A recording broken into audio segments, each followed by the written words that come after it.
Evening, everybody. Hi. How you all doing? Hope you're all well.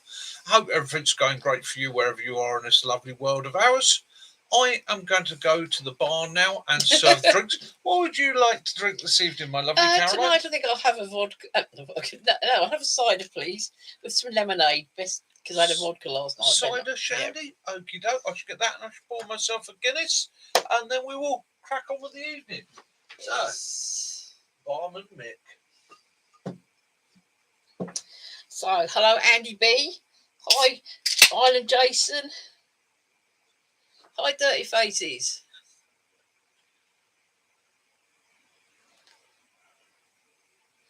Good evening, World Survivalist. Hi, Cookie. Hi, Kitten. Yeah, Willow's under the table. Do you want to come up, hello? No, he says. Let's put the lemonade. Uh-oh. I'm having a moment. He's now spreading all the lemonade over the bedroom. Well, the man cave. It happens. Yeah, very. Yeah, See, prep up. I was given a 34.5 proof.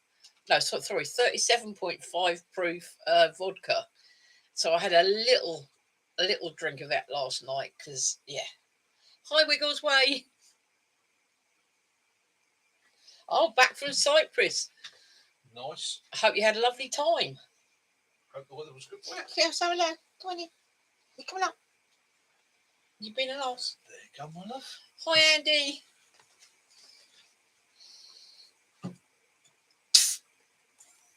Yeah. What I'll do now, I can send you a photograph download for you. Hi, Bushcroft, Sussex. Kaz is on the side of Shandy. Woo-hoo-hoo. In a hobgoblin glass, but you can't really see, you can sort of see it. Yeah. There you go, hobgoblin. I'll be your hobgoblin. Oh, that's rather nice. Yeah, it's rather. Oh, yeah, that's nice. That's quite a nice straw cider, that one. Hi, Cookie. Yeah, the next camp should be October, my love, because he's got to have his next operation the end of September. So the September camp we had to sort of put by. Yes. Oh, you got Lyme's disease. You had that. No, man. Oh, no, Lyme's disease. That is a real swine. It's a pig. Hi, Maud. Hi, Tara. Hi, dog. I hope you're good. Yeah, Lyme's disease. Oh, man, I know. You're going to... Evening, Simon. If they'd caught it early enough, they'd be able to knock it back. But if not, you're going to... Murphy's very nice. You got your Guinness, haven't you? Yeah, I'm definitely on the Guinness tonight. I hope you lockhoppers are feeling good. Yeah. Evening, everybody. Hope you're all good. And I'm going to get a sip of my Guinness. It's not fully settled yet. We're supposed to be getting the rains, but it's that storm. Is it Erin this time? It's coming. Yeah. Oh, yeah, they're supposed to be getting that later in the week, aren't they? Ground fog. Excuse me, I've got a mouthful of cider. And, yeah, so... Yeah, what can I say? This week has been a bit of a crazy week, hasn't it? We were trying to sort out things like pensions and stuff like that and get balls rolling, and because of the bank holiday weekend, everybody decides to clear off. It's typical, isn't it? Andy's saying that he's got a backhoe axe the other day, a bit of a faff getting right size sheath to it. They always are. It's like knives and axes. They never have. It's a generic sort of shape, size, and fit. Hi, World Survivalist. It can be a bit of a stink. I've had the problem myself. One of the things I can suggest you have a go at, just for the fun of it, is have a go at making your own, developing your own sheaths, things like that. It's again, or even adapting stuff. I found over the years that adaptation is the answer in a lot of cases. I've got one sheath which I've actually got it away in a box somewhere, but I've got one sheath that takes my silky big boy and also takes one of my larger knives, fits into that, And at the last camp, somebody presented me with a big sheath that takes my forest axe, or will take my forest axe and my saw. Sussex and his mate makes some sheaves out of old fire hoses. That's a good idea. Good idea. World's a virus. I mean, they keep on about them. Maybe Ireland and Scotland may get it, but you never know. With these storms, they can change their mind. So poor old Bushcraft Sussex is feeling RAF. Yeah, rough as. I bet. You fill in the space. And again, with these Atlantic storms, so they will hit America as hurricanes, and as it drifts across the Atlantic this time of year, it tends to drop its pressure a little bit, and what we see here is hopefully just a windy blow. It's nothing too severe, but again, things can change. If the jet stream drops south, picks it up, that can accelerate it, even intensify it. So it's the old prepper thing. It will probably be nothing. However, if it's a bank holiday, it's always always rains on a bank holiday. Yeah, public holidays in the UK, it's a tradition. It wouldn't be the UK if it didn't rain on a public holiday. Usually, when you go to a show, but it's our thing. This is why we prepare, isn't it? The storm will probably come to nothing. It will probably blow out, but then. Back in the 80s, when they said no, there's going to be no hurricanes yes, tonight. We all remember that one. It went to pants, and that lasted for weeks in some areas. So again, it's that prepper mentality. The best thing that a prepper can ever have is the fact that he doesn't use his preps. Yeah. If he doesn't use his preps, that means everything's going along fine and dandy. Yeah. But having those preps tucked away, having those extra cook systems, it doesn't have to be a disaster. It can be something as simple as your cooker packs up. My friend used to give me hell about, you've got so many candles. Yes, I've always got candles, and I know exactly where the boxes of matches are and the lighters are. I've got a biscuit jar, a rabbit one, and they're all in there. And with the exception of tallow, they're never going off. No. So, Silent Bushman. All those candles we bought way back in the 90s and the 80s. Benny. When they were a lot cheaper. If you had to go and buy the same number of candles now, it's expensive. So again, it's that old prepper mindset. It's what in fact, do we call it a prepper mindset, or do we just call it the old-fashioned way of living? It is. It's what your granny granddad used to have. Yeah. And store away. Yeah. And I've even got off Temu those, the old style wee Willy Winky sort of candle holders with a little ring and the little dish. Hiya, Silent Bushman. Now, so any of you that doesn't already know, hasn't already subscribed to his channel, Silent Bushman. He's a friend of ours. He's doing some really good videos. For those of you that just like a nice, quiet video with a bit of humour and a bit of camping and so on, something to maybe have on in the background, Silent Bushman. I'm not going to say any more than that. You'll go over when you have a look. You'll go, I see. And the Ministry of Strange Walks. Yes, definitely the Ministry of Strange Walks. So you're right, Ground Fog. Great channel. Self-reliance is less and less common. It is. And in this crazy world, I actually today watched a lot of YouTube and watched a lot of news and that, and I just literally sat there and I thought, I was literally slapping my head up. What is going wrong with the world? What are people coming to? Hi, Bob. This is the craziness that's going on. I'm not saying that society is going to go to shit, but I put a note on the board for those of you that can see it. It's going to be very small, and it pretty much just says prepare. It's all going to SHIT. Yep. It just seems the world's going a bit in a handbasket, and not just a governmental level and national levels, all the way through the system. It's just getting a bit crazy at the moment. So, my advice is to you, and I'm not saying dig your bunker, line it with 10,000 shells and that, and go mad. But really, it's I have been prepared for many years. And I am actually looking at preps now and feeling a lot more satisfied about having them. Hopefully, I'll never need them. I'll never ever need them. But if anything does happen, it does go a bit crazy. and we're into a bit of a societal collapse for a few weeks, few months, or whatever. I know I haven't got to panic quite as much. I know I've got that bit of leeway to sort my out and yes, of course, groundhog. You go ahead, my love. Because it is all just going a bit crazy.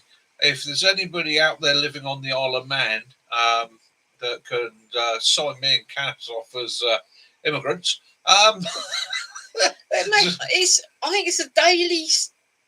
It was Daily Mirror. I keep noticing these little things. Everyone must go out and stock up their cupboards, but no panic buying. Well, what do you think the majority of people are going to do? They're going to go stupid and they're going to buy 1,000 toilet rolls that they can make their own flipping roll for. We're ruled by the media. That's the trouble. Even the politicians are ruled by the media, and the media have never given a damn. You can go right back to the 1800s and see the stories of what was happening in London. Oh, if it's not doom, gloom, terror, or horror, it doesn't sell. And therefore, they become experts in actually stirring the pot and making it even worse. And they do. Whether they are news channels, whether they're papers, the media world just loves to stir the pot and make things worse than they really are. We as preppers know that. We can see it. You know, most like-minded, sensible people, no matter where you are in the world, can see that it's all being manipulated by certain groups and organisations, and they're just fanning the flames. The trouble is, as anybody will tell you, if you fan the flames on your fire too much, it becomes a forest fire, and when it becomes a forest fire, you can't control it, and truth will always out. Silent Bushman is thinking about making a stove he has in mind, and you, sir, you are the one who's going to try it and test it for me on the video if you're up for it. Yeah, of course I am. You can keep it if it's any good. Of course I am, Benny. Oh. So, will it explode? Just so I know, and if I need to add a bit more on the insurance. No, I'm up for any time anybody wants to send me anything for me to try. If they've made something, invented something, have an idea, even if you don't want me to show it, you just want me to try it, make some notes and send it back to you. Of course I will. Of course I will. And likewise, you've seen the gear and kit. Anytime you need to know about anything, or if you come into a camp and you want to borrow something, let me know. I mean, you know, I've been going through I've got a list of things. At the end of the month, I've got to redo the pulses, flour. It's the basics because obviously I like to refresh it all out. The stock. Yeah. So we will be making, and this is the way it works for us. So I've got half a bottle of port downstairs, and Kaz turned around to me this week and she said, right, I'm going to be doing the flour checks and the seeds and fruits and dried fruits and all the rest of it. Why this time? Because Kaz is going to make the Christmas cake. So we'll make the Christmas cake now using up any extras that we've got that need to be carrots, used up. It'll all go into the Christmas mixed cake. Nuts, lot, yeah. That will season over the next few months.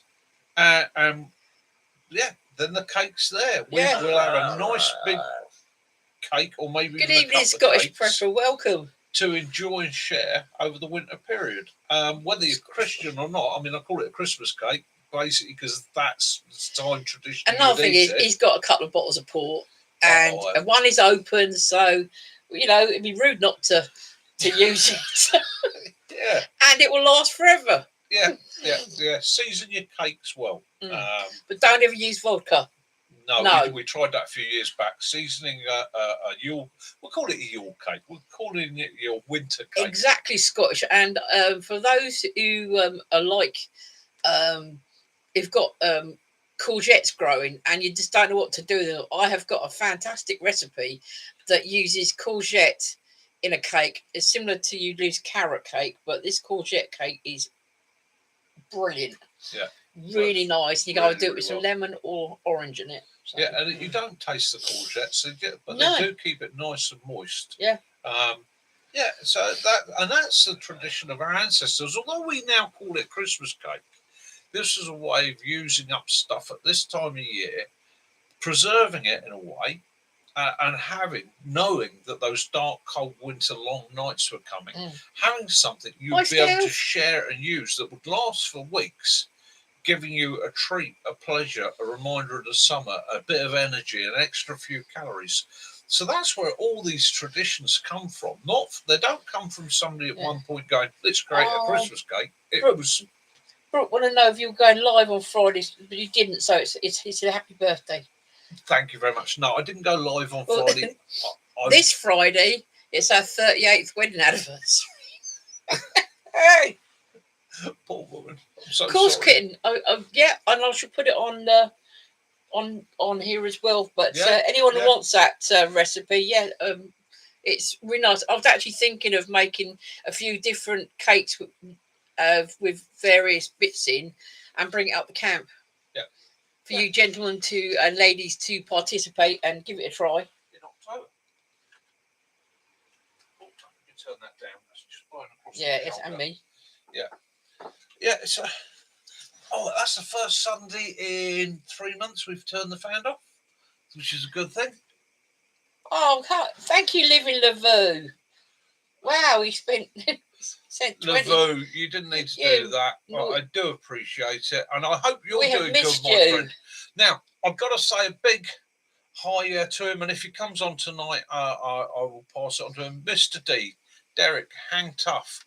I'm not going to say anything more than he's had a rough couple of weeks. He's been very, very ill. He's had one of those episodes that can happen to any one of us. Thank you, Andy. And he's had a tough time of it.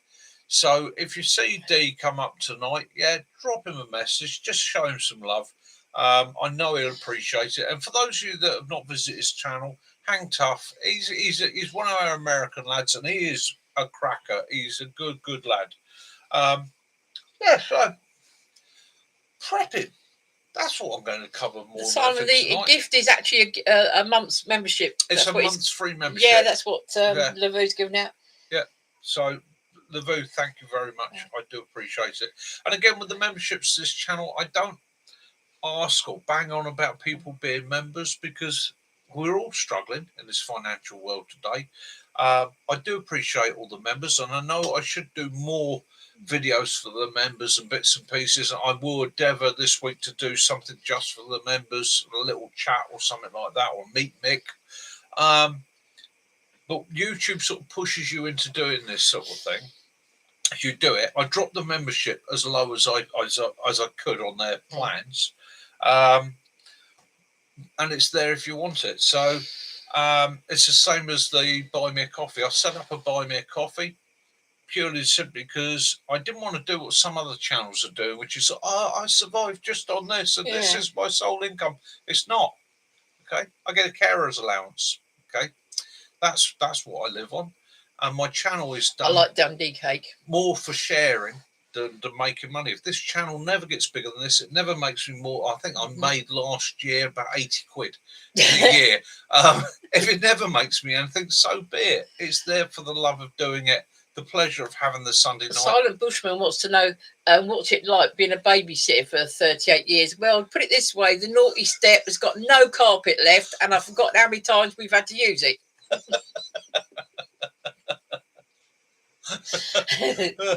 As Simon said, survival tips. That's the meat and potatoes, isn't it? Definitely. Oh yeah. And again, whatever you've got, and you've got to. If you're going to prep and you're going to go, there's many routes to go. You can go down tinned. You can go and spend an absolute fortune on what I call the more professional goods.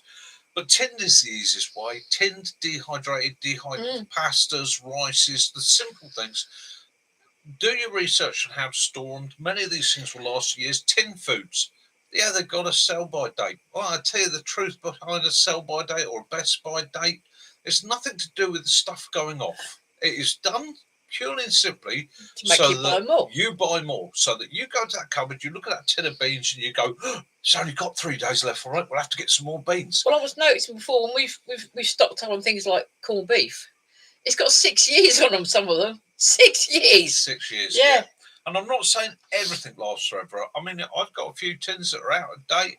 And I got to admit, I look at the tin. If it's blown, i.e., it's expanded, it goes straight in the bin. And when I first open it up, I'll give it and have a good look Another at thing it. is with packet stuff. Yeah. Some of the packets are quite almost fragile. Yeah. So it's not hard to put a little slit in it. I mean, well, that's the old pasta trick, isn't it? They do pasta in these plastic bags that you go to tear off a corner thinking, I'm only going to use half a packet of pasta. You tear the corner off, it rips right across, or it shreds down the side. Pasta goes everywhere. And that it's packaged like that. They call it, there's a term for it, but they actually package it so it fails. Milk cartons are the same. Yeah. In the old days. Who remembers those triangle milk little things you used to pull the little tab off? Yeah. You can never pull the tab off them things when you're having a coffee or a tea without squeezing it and getting covered in milk. A lot of stuff like that is set up so that you damage packaging and you go, I'll have to go and buy some more. Jason said he ate a tin of beans last night, expired in 2023. He says the horn still worked fine afterwards. I mean, it's like a lot of things. I mean, smash. I hated the taste of smash. I don't really like the taste of fake potato, as I call it. But Idaho mash, that is on a different level. It's just like you've mashed potato up. Yeah. So I don't want to. But again, in an emergency, if it was an emergency, you had nothing else. You take that horrible tasting mash, mix it with a bit of gravy. You got a tin of mince. I mean, nobody really likes those tins of mince. No. But tin of mince, add some oxo cube to it, whack one of those potatoes thing on it, put it in your Dutch oven. There you go. Yeah, quick and easy. And again, that's a trick to it. Is your prepper supplies. Hunger is the best sauce. Exactly. Yeah. Foods that you'll eat. I always say to people, don't buy all the stuff you really, really, really like, because the trouble with buying the stuff you really, really, really like is you're always tempted to dive into it. Stag chili and pasta. It's supplies. So get the stuff you're okay with, the stuff that you look at and you go, you know what? Yeah, it's like those tin pies. I'm afraid Bentos pies. I don't really like them, but they're filled. I wouldn't turn it down, but you know, they're expensive now. Tinned fish, sardines, herring, mackerel, things like that. They keep for donkey's years, and the energy at the omegas, all the goodness in that, and yet. To be honest with you, most of us would open it up. Oh, no, I don't. I love it. I actually like tomato and mackerel, or mackerel and tomato on a slice of toast. But we'll do like the army chef. Range stew. Tins, beans, peas, carrots, mince. All in. Yeah. You know, it goes in. Yeah. Yeah. So that's your preps don't, and they don't packet curries. As we say, don't need to be expensive. Your other thing you want to look at, so that's your food. The next thing you want to look at is obviously your cooking systems. And again, there are 1,001 ways to cook food, from lighting a fire in the back garden and rigging up some sort of grill, to using a barbecue, to having gas cookers, to having camp cookers, whatever you need. Curry, nice. I think in the warmer months, I'd probably do most of my cooking if I had to outside. Yeah. But I've got systems that if it's the winter, it's cold, I need to warm the room as well, that I can use inside, always being very aware of carbon monoxide poisoning and making sure I've got a detector. Another good one, get a packet of beef suet, make it, so it's all doughy, then get some bacon scraps. You get the cooking bacon, chuck it into chunks, put it in there, onions, roll it up, put it in your Dutch oven with some grated cheese on it. There you go. Really filling meal with not a lot. A lot of calories. Cujo Mojo. Real keep you going stuff. Sticks to your ribs. Yeah. So and again, so is that, and it's just having that mindset, isn't it? It's being prepared. And very quickly you'll find, just by buying an extra couple of items each week. And I'm not talking about expensive. I'm bottom shelf shopper when it comes to my prep. So I don't buy the expensive noodles. I look for the cheap home brand noodles at the bottom. My granny used to always do the old stuff, suet, and if you want, you can put fruit in it. Yeah. Blackberries, apples. You just whack it in there. Yeah, this is Simon's just said there. Bacon pudding in a can. Okay. Yeah, we got about 3 Dutch ovens now. Yeah. Yeah, case of tomato paste goes a long way, doesn't it? Tomato puree. God blimey, do you know what? Tomato, the basis of nearly everything you can cook in the world. You look at any chefing program, tomato based. Tubes of tomato puree lasts for donkey's years. Donkey's years. And I've looked at the past and they've got like 5-year shelf life. If you take it that's the 5-year best by date, well, then you can add 2 or 3 years on top of that. So again, and it's how you store it, it's how you look after it. So with a lot of these things, tin goods especially, it's temperatures. Steam bacon roll. It's keeping them at an even temperature, not too cold, not too hot. You know, looking after we go to Costco's and get a tray. We used to get a tray of baked beans once a year. Wouldn't it? 24 cans of baked beans. That would have done us a year. But we're finding now that we open a whole tin for us. It's a bit much. Yeah. So he's getting a small. The poor dog and Caroline suffer with me if I eat half a tin of beans. But yeah, exactly. Steamed bacon roll. It's something that it didn't take a lot of ingredients, but it really stuck to your ribs and made you feel like you've had something decent. Yeah, I mean, on a lot of the courses, especially when I'm dealing with people of my age, I always ask them, are any of your relatives, your grandparents, or your parents alive? And they invariably yes. And I say to them, go and speak to them. Ask them how they managed 20, 30, 40, 50 years ago. Right? How did they get by in times of austerity? What did they do? And it always comes back to the same things. The term I hear all the time is pantry and larder. Pantries and larders were the places we stored food. And people say things like, oh, my mum's pantry, you used to open it up, there'd be shelves covered in tins, there'd be flour, there'd be sugar, there'd be yeast, there'd be lentils, butter beans, pulses, dried peas. Yeah. Oh, but we don't do that anymore. You look at a modern kitchen is designed with cupboards, just a few cupboards, a small cupboard for keeping what you need for that week. When they built houses and they built places years ago, they put a larder in. When we lived in Merrow, the larder there was actually designed almost as a cold store. We lived somewhere with a larder. It's fantastic. And it was several courses of brick thick. It stayed an even temperature all year round. It was put in a position of the house so it was never in sunlight. It was in a cool, dark corner of the house, and it was a deep cupboard with a thick wooden door, and that was just where everything got stored. Sadly, everyone's sort of turned them into utility rooms. My sister had one. She lived in Godalming, and she put a fridge freezer in it. Yeah, I would have done anything to keep a larder. We were actually told when we were kids, because obviously back when I was a nipper, everybody was worried about being a whoosh and bang on the horizon. My dad always said, if you ever see a nuclear bomb go off, run for the pantry. Hide in the pantry. Yeah. All right. But it was a different way then, wasn't it? Yeah. Now it's unfortunately, as a society, we've got so used to just being going into a shop and getting your frozen mashed potato, your frozen Yorkshire puddings, your frozen stuffing, everything, pre-made.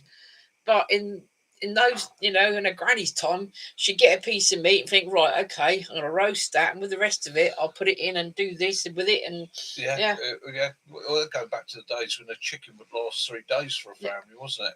It would be a little bit of meat on the roast, and then it would be. One of our daughter-in-laws, she's from the Czech Republic, and she can make a chicken last so many days, and she does so many recipes with it. Uses every ounce of it as well.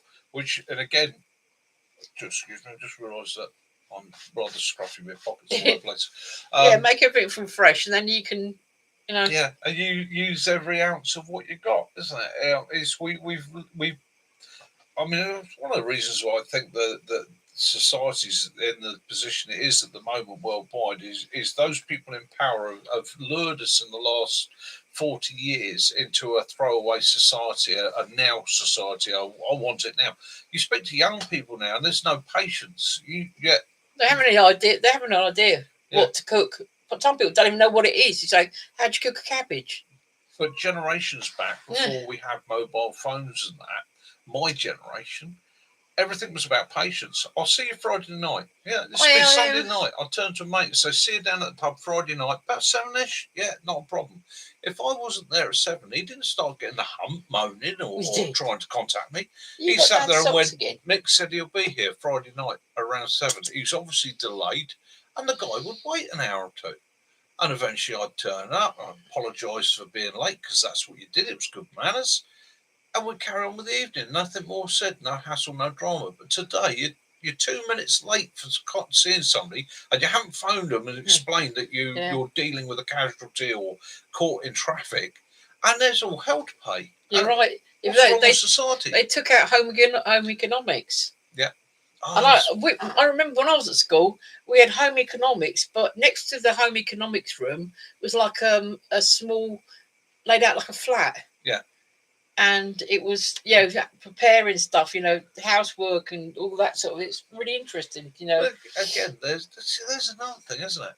It's we're not going to get into roles and things like that, but housewife, that's a profession.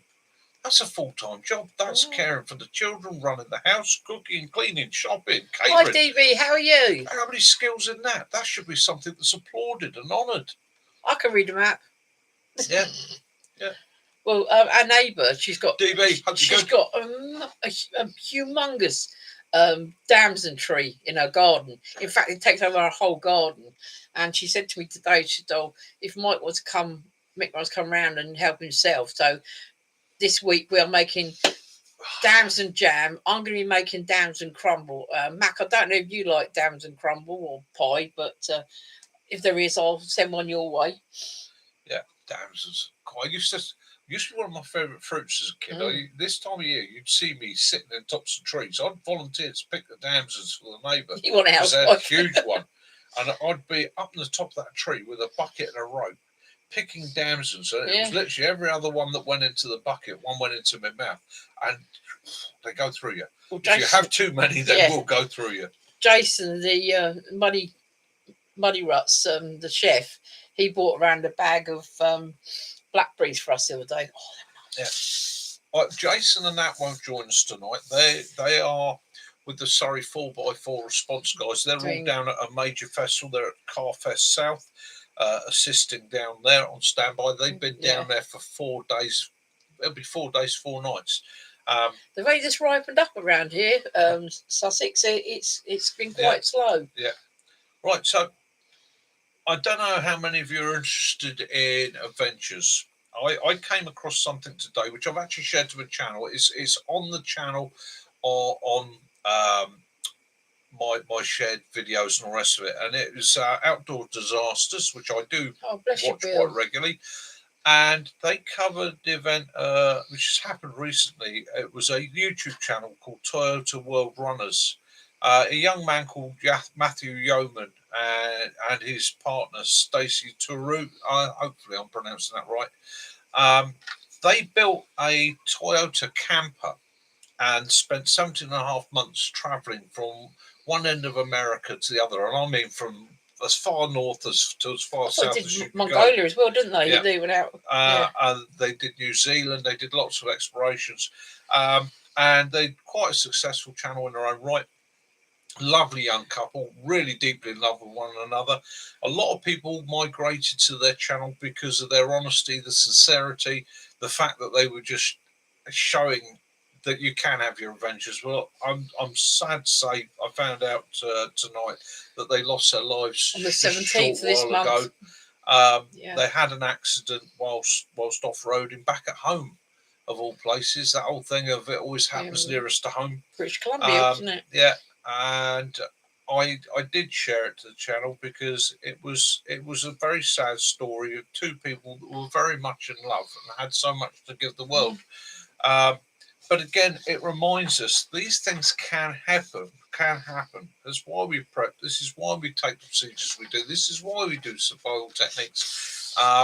Unfortunately for them, it wasn't a survivable situation. But it's, yeah, I shared it because I watched their story and it hit me. It made me think how lucky I am. Again, when I remind myself I've made it 60, woohoo! How lucky I am to get this far and how much I'm married to a 60-year-old. Yeah, an old man, you youngster, you. And how lucky we are in every day of our lives, and how we've got to, even no matter how much the world's looking crazy around us, things are looking uncertain and all the rest of it. What we've got to do is find those small things in our day-to-day lives that make us smile, make us happy, and be grateful for those. Don't let the pressures and dramas of the world drag you down. It's not worth it. It really isn't. You've got so much more to enjoy and to live for. Did you show that Jason might be might be interested in you see your little Alaskan rod? Oh, what? Yeah. Yeah. Oh, what, my little fishing rod? Yeah. My little fishing rod. Look, folks, a little wooden fishing rod. We don't get the ice here, but I got myself an ice fishing rod to have some fun with for some of the little brooks and difficult places for ice to get fishing. into. But we're going to use it. It's. I'm gonna be we trying. Don't see.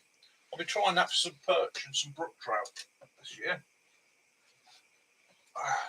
Bit of fun. Oh wow! It 5x5. They're brilliant. Living Lavu has just put up his new DD 5x5 meter 12-foot tarpaulin, and she said it's a beast. My other two tore to pieces leaving his place.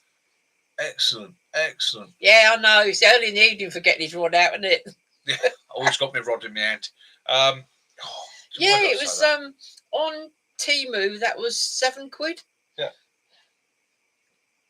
Yeah, it's proper wooden handle. It's it all came about because me and Mac went fishing the other week on a little tiny brook near me that does have fish, but it was so overgrown, so hard to get into. And Jason said you might need a little blue pill if your rod's got that small after being 16.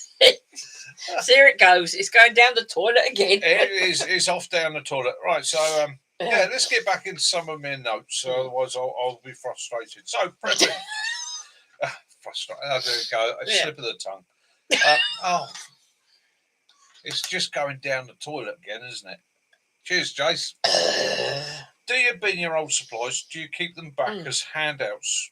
All right. Now, I remember that one, kitten. One of the reasons I keep my old tins, when I'm rotating my stock, I keep back the old tins because if it ever does go to pot, I know for a fact I'm going to have people around here saying, "Oh, Meg's all right. Have you got? Now, by having that old stock, well, that's all they'll see.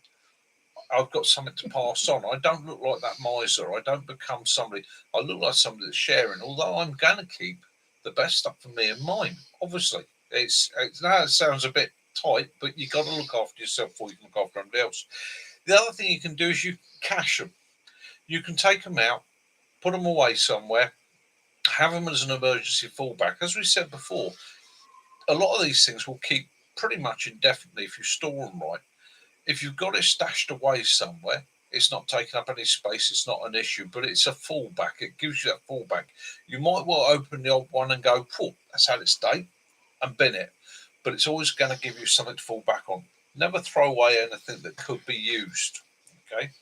Or barterable. The next thing I'd look at, barterable, good point, Cass. The next thing I look at is power. All right? So power, what do I do for power? Well, for me, it's solar and hand cranking is my backups. Okay, it gives me the ability to charge things. Now, when I'm talking about charging things, I'm not talking about massive solar banks and all the rest of it. I'm talking about the small items that you need: torches, radios, phones, things, the small items. Solar because lights. The big items ain't going to matter to you. You're not going to be running your fridge for 2 years off your solar charger. You're going to need a very expensive, difficult to get, difficult system set up. But those little things like your head torches, your batteries for that, your mobile phone, being able to charge things like that become your essentials.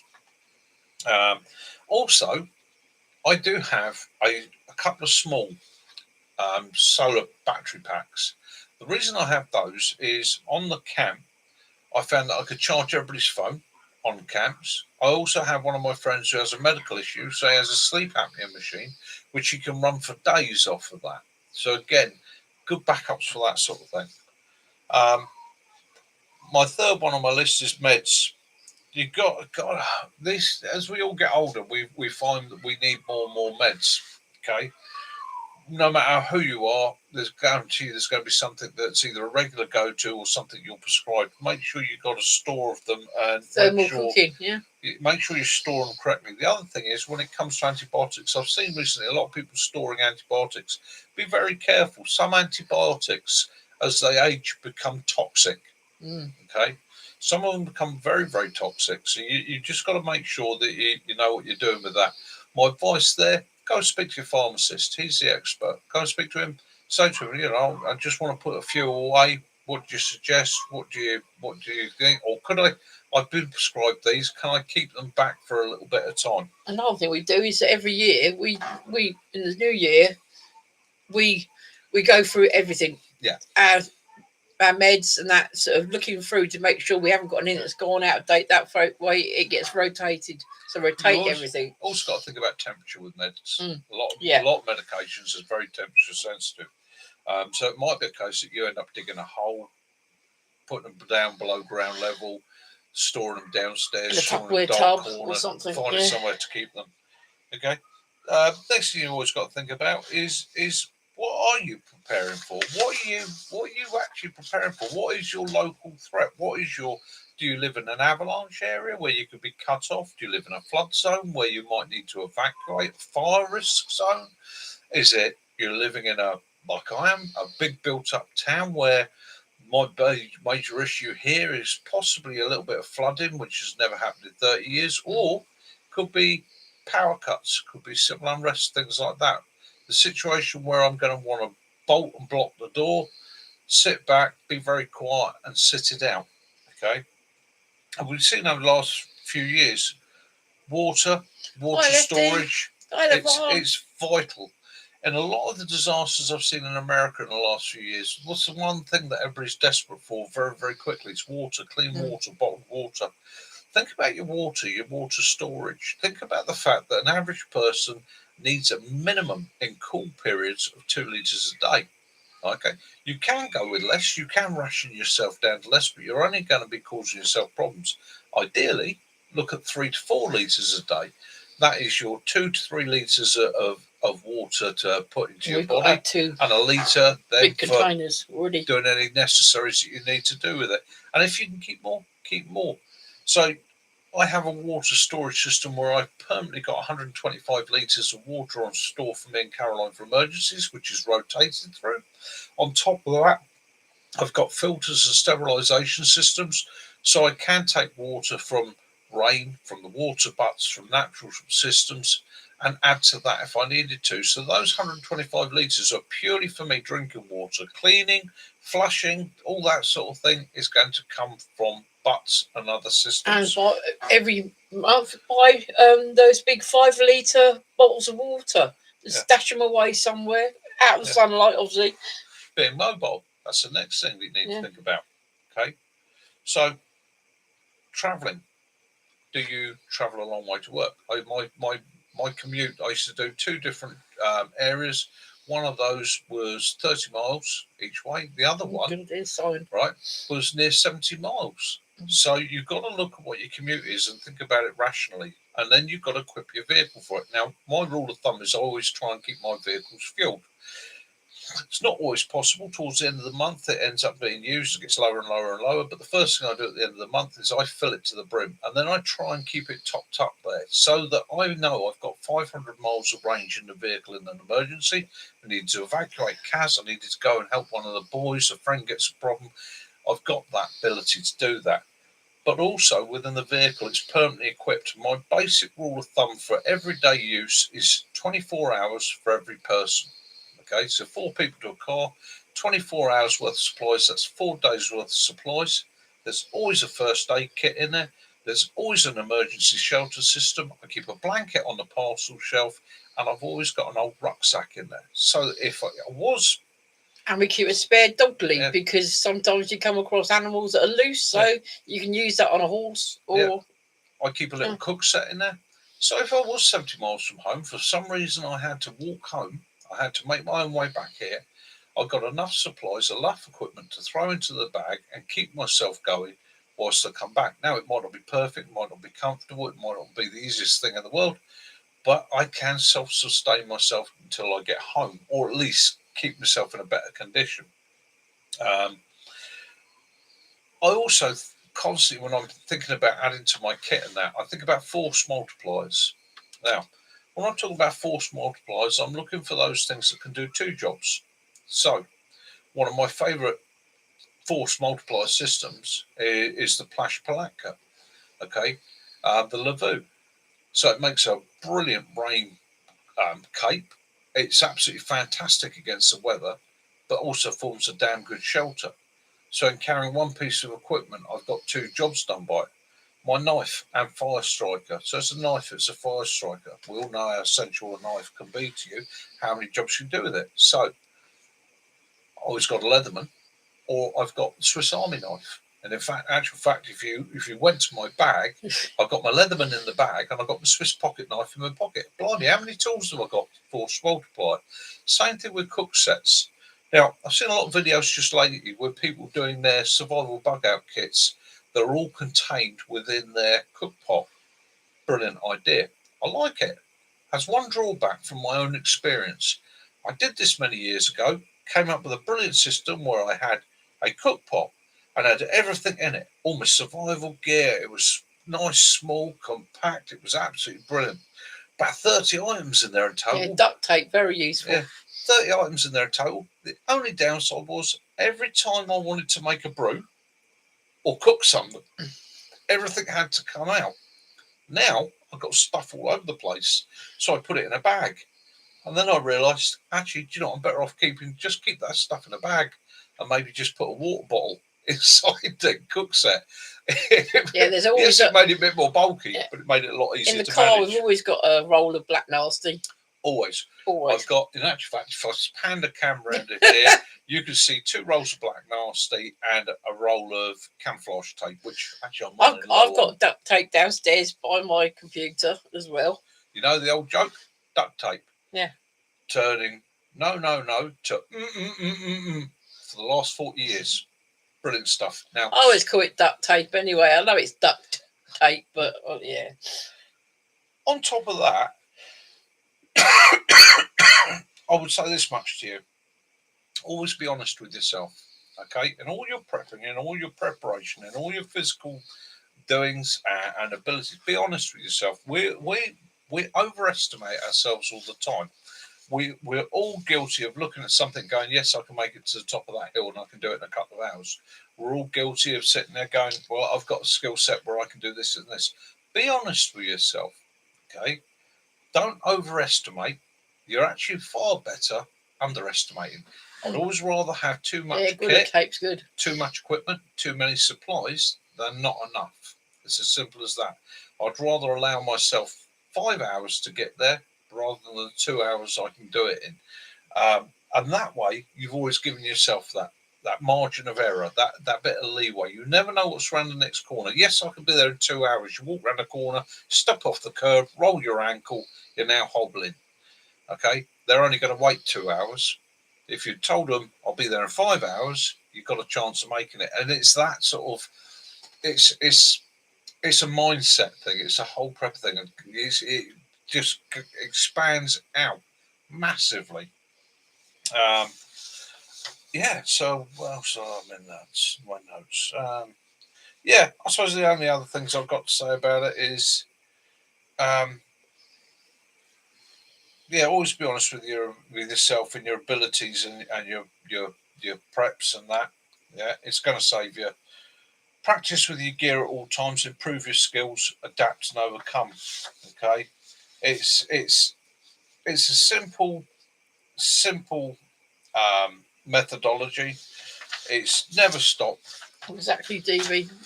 Yeah. Yeah, it just keeps you going. Yeah, it's the mindset is quite simple. I've never done enough. I've never got enough. If you've learnt one fire lighting system and you've perfected it, another. Now move on to another. Now move on. If you've learned how to cook in one method, have a go at another method. What's the worst that can ever go wrong? You fail. All right. By failing, you know that method's either not going to work for you, or you need to maybe change your game up. Maybe you need to rely on one skill set. It's not enough. Never rely on it. And that takes me to the next thing. Okay. You're right, Cujo.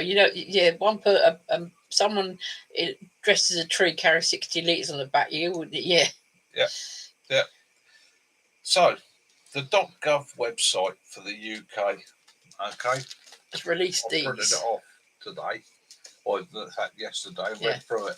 Okay, this is a .gov. This I've been hearing about non-stop, and I read it when it first came out, and I've read it since, because I keep hearing from people, the government's preparing for nuclear war and all the rest of it. All this, yes. Okay, this piece of paper, these 9 sheets on this one, okay, get prepared for emergencies. Okay, when I broke it down, really and truthfully, every single one of you is already months ahead of them. This piece of paper. So we're like the elite now.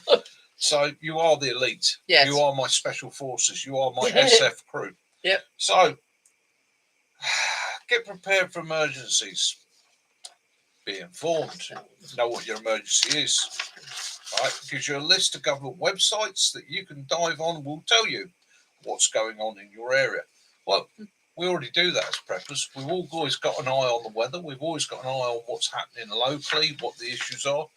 Most of us know what our local threats and risks are, whether it be flooding, whether it be the chemical firm around the corner.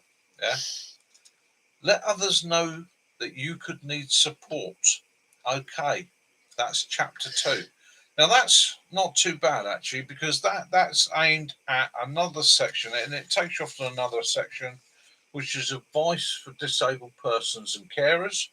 That is actually quite good because it gives you a whole list of contact numbers, information, and that priority lists with water companies, electricity companies, things like that. And everybody doesn't know about that.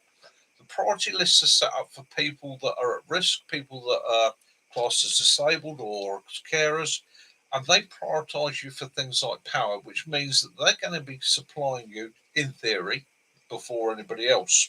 Okay, make a plan. The basics of prepping. Make a plan first. Okay, so I'm not going to tear it up. I should give that to Cass. She'll turn it over there.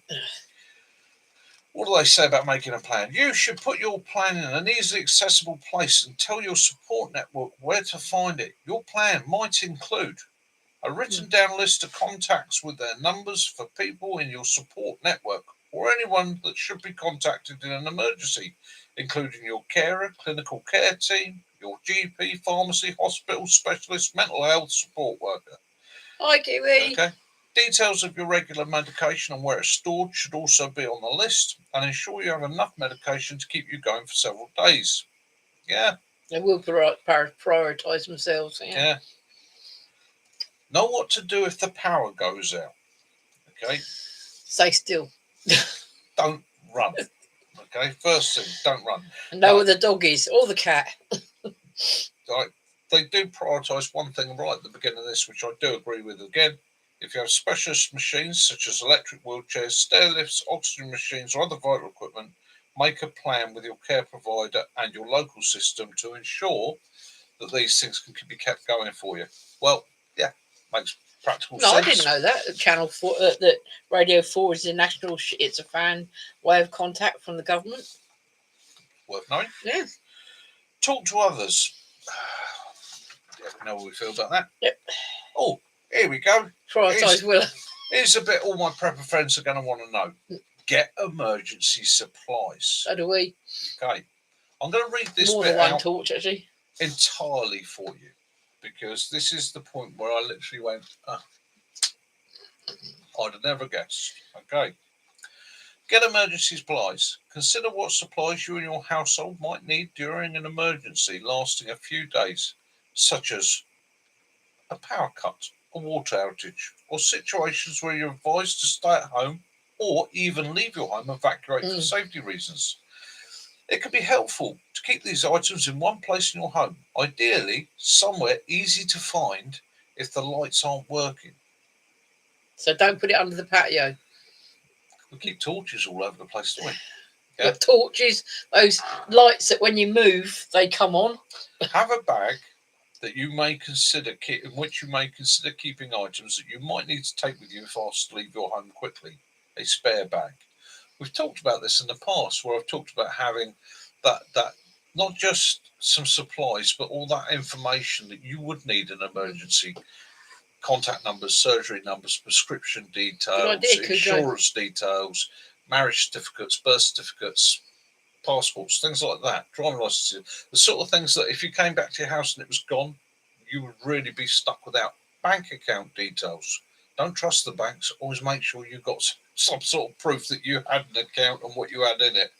So, pack a few other essential items in your car boot to make sure you're ready in case of getting stuck on a wintry weather. We've already talked about that. This can include a torch, an in-car phone charger, warm clothes, blankets, high visibility clothing. High visibility clothing, always a must. Yeah? Set of jump leads, food, drink, and a shovel for snow. It can be helpful to keep a first aid kit in your car. Put the first aid kit at the top. Okay, when it comes to storing fluids in your car, especially in the winter, remember, as they freeze, they expand. So don't fill the bottles up. Don't fill the bottles up. All right, this is the fun one. Yeah, we used the garden solar lights. We used solar shed lights in our camper, didn't we? Worked brilliantly. Put together an emergency kit of items at home. This could include a battery or wind-up torch. Torches are safer than candles. Oh shit, Sherlock. Portable power bank for charging your mobile phone. I think a lot of us carry them as a standard these days. Battery or wind-up radio to get updates during a power cut. A car radio can be used, however, in severe weather, it might be safer to stay inside. If you can get a DAB one. Yeah. Spare batteries for torches and radio, and a backup battery for any medical equipment you may rely on. First aid kit and some first aid items, including such items as plasters, bandages, thermometer, antiseptic eye wash solution, sterile dressings, gloves, medical tape, and tweezers. All the standard stuff we all have. But it's not in the first aid kits, are they? No. You don't get thermometers and that in first aid kits. That's why half the firm you make your own kits up, because you know what you need and they don't do them. Hand sanitizer and wet wipes. Yeah. That's the way of having hygiene. Yeah.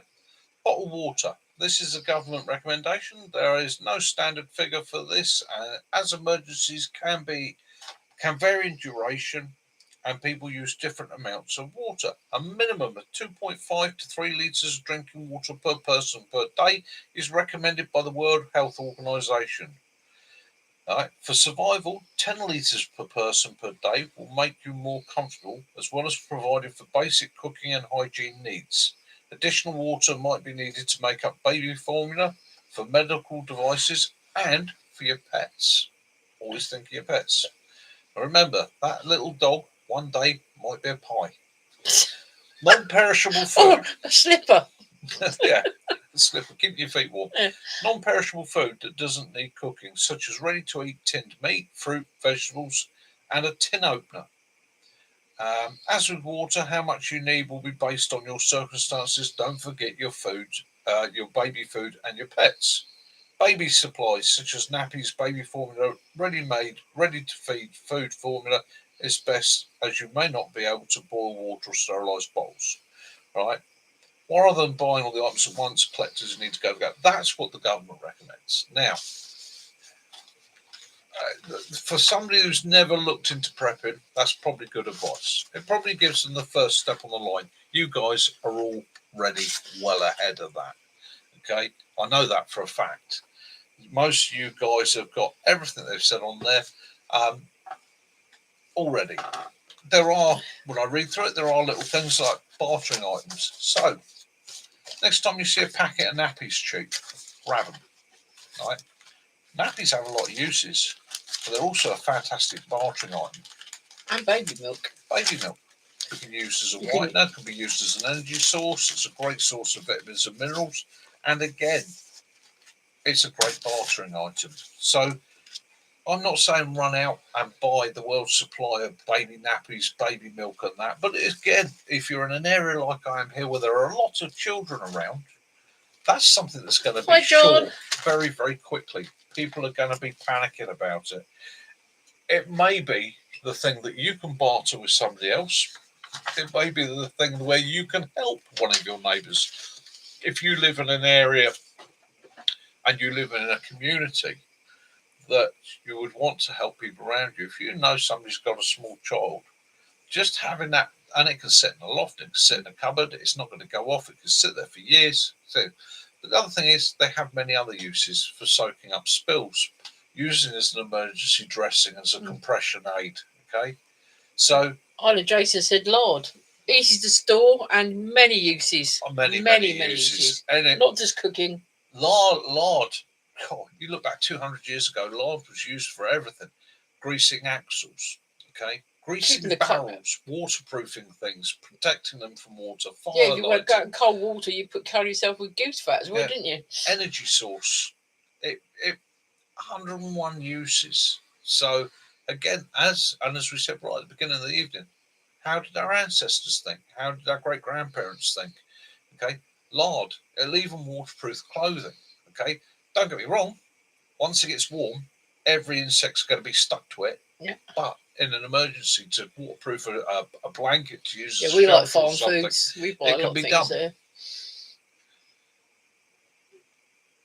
Yeah. Okay. Have a swig on my Guinness.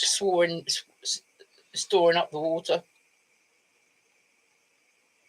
Yeah, definitely. Animal fat is definitely a lot easier and better for you, and more uses, and a lot of the seeds. Well, this was the thing. This was the fallacy of 20 years ago, wasn't it? When they tried to get us all to swap from it. Oh, you don't want to eat animal fats. Oh, you don't want to eat animal fats. It's bad for you. They're doing it now. It's all food that's non-meat, isn't it? Yeah, but now, when you look at the experts, they're actually saying, no, that was a mistake. That was an error. In actual fact, we do need some of those items, and they're not as bad for you as they thought they were. If you're getting the exercise, you're burning it off. It's not an issue. I've been told by my doctor, have butter, don't eat margarine, don't eat don't have too many of the processed vegetable oils. You know, stick to the natural oils, stick to the and it was. The food pyramid was upside down. It was very upside down. Cujo said that in 8 years living off grid, I found the 3 things people most ask for are knowledge, tobacco, and bread and milk. Yeah, tobacco. So there's another thing. You know, it's a trading item. Wherever you go in the world, it's a trading item. I've been to places where the top tip was, if you come to a police checkpoint, make sure you had a couple of packets of Marlboro on the dash, right? And you just let them go out the window and you're waved on your way. In fact, I actually know somebody that went through a international border check in Africa between 2 countries, and he went through that on 2 packets of Rothmans. So it's you know, have those barter items. It's something to think about with your preps. And again, like I say, those tins are, you know, you think to yourself, time for them to go. Antacids and things like that. Anti-diarrhea stuff. Stick them in a box and stick them in the shed. There's your trade goods. Okay. When people are starving and there's nothing, they will do anything for a tin of garden peas. Okay. It's as simple as that. That scene in Mad Max where he's sitting there eating the tin of dog food. Believe you me, people will if they're hungry enough. Yeah. And it will become an item that they want. Tools are great preps. Learn to make things. Yeah, and have a play with it and enjoy it. The pleasure you can get from making things, you know. Well, Sussex, he makes his spoons and things like that. It's something you got. Yeah, artisans. So we say artisans now. We hold these people up lauded, right? When I first took up blacksmithing, the people that taught me were very keen on the history, and they said the blacksmith was the first true wizard. And I was a bit confused. That could be a young lad. And I was the first true wizard. So they went, you think about it. How magical was it the fact that a man could take a rock and create a hoe? He could take a rock and create a knife. He could axes. You know, what an evolutionary jump. And not everybody understood it. So that it did seem to be magic. This guy transformed things. And it's the same thing with somebody who can carve. It's the same thing with somebody who can make rope. It's just when you haven't got those things, that one guy that knows how to weave nettles together to make a piece of cordage, he suddenly becomes the most important person in the group. It's the same thing with all your skill sets, and you never stop learning. I mean, I'm off to do a basic first aid course in October. Why? Do I need it? No. Do I know my first aid? Oh, certainly I do. But I'm updating. I'm going to do a course. It's a refresher. It reminds me. It doesn't just give me a little bit of paper that says, oh, Mick can do first aid, because I can guarantee you, if you're on the ground with a major injury looking up at me as I approach you, you're not worried whether I've got a certificate or not. You're worried whether I can sort your problem out. And this is it, but it's never stop learning, never stop refreshing yourself, never stop going through the process of thinking, do you know what? I'll go do that. It's just update myself on techniques. One of the things I'm looking at getting myself for the near future, if I can find one at the right price, I'm looking into defibrillators at the moment, because I found out that you can actually, through the companies that make them, you can buy a second-hand reconditioned defibrillator, and they are a couple of £100. But I'm thinking, what a handy tool to have. What a handy tool just to have. Here, I'm 60 now. What a handy piece of equipment to have just in case I need it. Or one of my neighbours needs it, God forbid. Or the dog. Yeah? Or the dog. You know, it's and you don't have to spend the money. You don't have to have them. But having it there. You used to blacksmith, but your hands just got to the point. Used to do a lot of blacksmithing. It was something I started as a boy, went away from for the best part of 35 years, and then got back into it and went away and studied at a very nice forge, a place called Ash, an old traditional forge, or it was an old traditional blacksmith that taught me. He's long gone now, and I believe the forges as well. But the downside of that is what's led to these. These poor old mittens of mine, as you can see, the joints are swollen. I've spent years working outdoors, and then when it came to doing the hammering and that, what it did was I got arthritis in my hands and my wrists, and that repetitive striking just aggravated. And it would get to the point where I'd spend 2 or 3 hours in the forge, and then for 8 or 9 hours afterwards, I couldn't use my hands. They were absolute agony, and I had to retire from it. Lucky enough, I found an extremely wonderful young lady and her father who, through barter, sorted me out with a computer, and hopefully I've set her on her footstep into a long life career in blacksmithing. Although I did pass on one tip to her, I said, the sooner you can buy yourself an automated hammer, the better, because although doing it by hand is a wonderful craft, it will make a mess of you. It's one of those things that will come back to bite you. You pay for everything you make.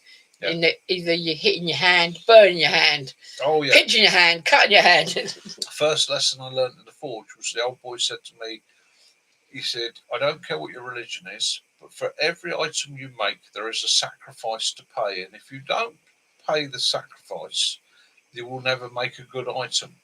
And it came in burns, cuts, knocks, blisters, whether it be the repetitive work on the hammer, the arthritis, I've got burns and scars all up and down my forearms, on my chest, on my feet. Don't ever go into a fortune a pair of flip-flops. Set light to your trousers. Set light to myself a number of times, singed eyebrows off, beards. I've got a scar in my forehead there. That was working on a piece of white hot metal. I hit it with the hammer, the tongs released, and this piece of metal, about that big, came up and it hit me right between the eyes there, burnt me and scarred me, dropped to the floor. So again, there was always a sacrifice. There was always something to be paid in return for making items. And my best items, always came with that sacrifice. So again, these ancient skills and arts are to be treasured and to be carried forward. We as the preppers and the survivalists, it's down to us to make sure these things don't just fade into obscurity, because when they're gone, they are gone. They don't come back. Once the technique, the method, the foraging, the art form, once it's gone, it's gone. It's gone forever. Hot metal down the boot is also when you bit of metal ricochets, or you get something flying out of the your gun or something. And so it's down to us, really. We are the last. We are the. I like to think of us as in hundreds of years to come, people will look back on the prepper and survivalist movement of this generation of us and say, thank goodness for them. Thank goodness that they kept this knowledge alive. They passed it on. They shared it, because if it hadn't, the way society's engineered by the big corporations and so on, it would have gone. Like I say, once it's gone, it's gone. There's so much knowledge from our past that has disappeared. Methods, techniques. So if I talk about blacksmithing, going back to Damascus, we hear about Damascus everywhere. Oh, Damascus, Damascus this, Damascus this. I guarantee you, not one of you has a genuine Damascus forged item. The method of making Damascus barrels and forging Damascus died out hundreds of years ago. Yeah, definitely. The secret was lost. Today we can make something very similar, and we use the term of blending mixed metals as Damascus. With machine, but most it's of the time. not true Damascus. There are a few flintlock rifles with genuine Damascus barrels left. And even today, the metallurgists cannot figure out how the blacksmiths of the time made them. There's a secret, there's a method lost. Roman concrete. We make concrete today. It's wonderful stuff. It's great. But we still can't replicate the concrete that the Romans used. And it's still holding buildings and structures up to date. We've lost the knowledge, the method, the system that they used has disappeared into antiquity. And if we had that knowledge today, we could probably build things that would last for thousands of years like they did. However, it's lost to the mists of time.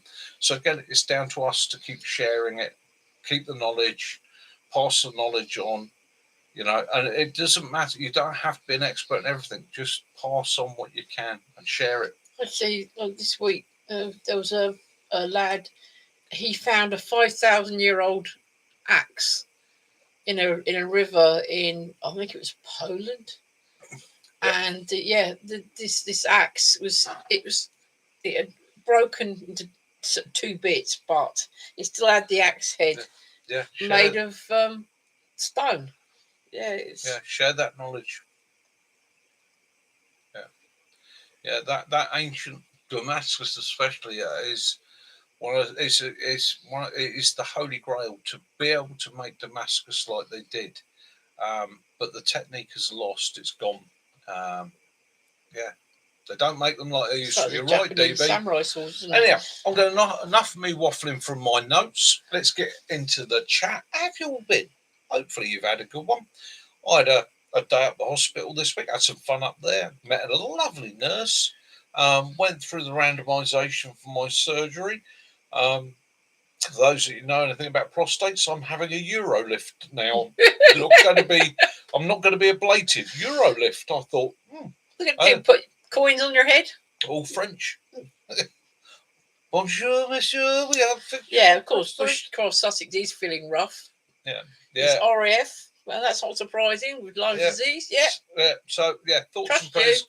everybody, our thoughts and prayers go to Bushcroft, Sussex. So he's been diagnosed with Lyme's disease. Mom's not been well. Which is a hell of a thing to Derek. get passed on by ticks. And our friend D, Mr. Derek, Mr. D, hang tough. He's had a hellacious couple of weeks himself. He's been very, very ill. I'm not going to go into too much detail. We expected him last night. Hence, he's not here tonight. I did have a chat to him last night, spoke to him face to face. He's still got his sense of humour, and we'll get sorted ASAP. So Ground Fog has got an MTP basher recently. I'm starting to get out and test it out. Rolling up tightly as a puzzle. Yeah. Right. So Ground Fog, let me take you into the world. Ticks, they are horrible little creatures, aren't they? So the MTP basher is actually bigger. MTP basher is actually bigger than the old DPM basher. Not by a lot. It's only about 6 centimetres, but 6 centimetres is a big deal. It's a Euro version of the budgie smuggler, John. Top tip for packing this thing. All right. There's 2 ways of doing it. One is stuff it. Okay. Just stuff it straight in like that. What you don't want to do with these is fold them or wrap them in a regular pattern. So stuff it in, squash it down. Every time you put it in, the crease will be in a different place. If you crease it in the same place regularly, what it does, it damages the material. Yes, so stuff it rather than fold it. A lot of squaddies, you'll see them on exercise, they will literally do that. So it wraps up and they put it in a coil like that. That's the 2 best methods. You can definitely stuff it, don't roll it. Stuff it. Stuff it. Stuff it, yeah. Stuff it. Be brutal with it. It's quite a hardy piece of equipment. A big old turkey at Christmas. Stuff it. Yeah. Creasing something you want to try and avoid. So yeah, just stuff it. One of the regulars, everybody does it differently. Whether it be stuff it in a pouch and webbing on your Bergen, stuff it into a pouch in your Bergen. A lot of the guys will stuff it in different pouches all over their Bergen, but they're for themselves. They'll have one set place. Sussex did it. Yeah. Oh dear, I need a drink. Try not to use a regular pattern when putting it away. If you fold it regularly, what happens? It will crease with time, especially if you're storing it on a shelf or something. So with mine, what I do when I'm storing them here, I come back from the camp, I unfold them, I hang them, I give them a good 24 hours to hang out, dry out. And then all I do is I just loosely fold it up. And what I tend to do is fold it 3 or 4 times loosely and then just roll it around my arms like that. So it ends up a bundle about that big and just leave it. So it's not actually creasing on itself.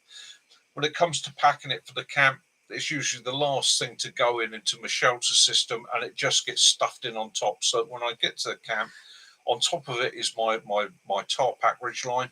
Set that out, pull it straight out, throw it over, done, dusted.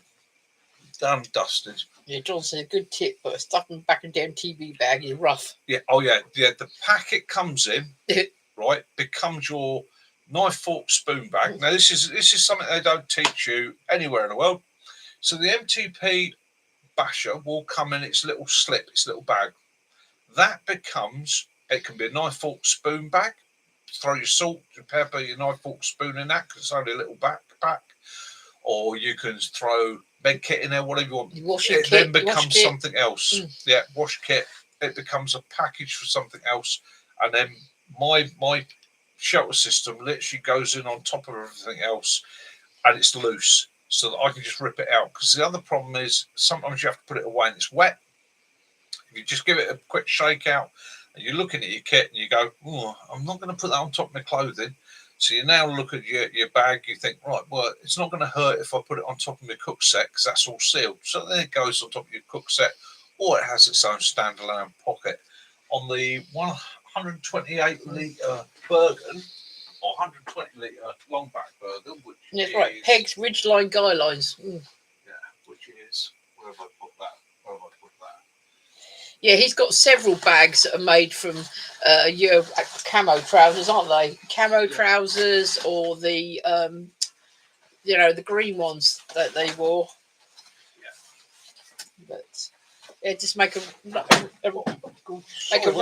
round disc for the bottom, and yeah. On my 120 litre Bergen,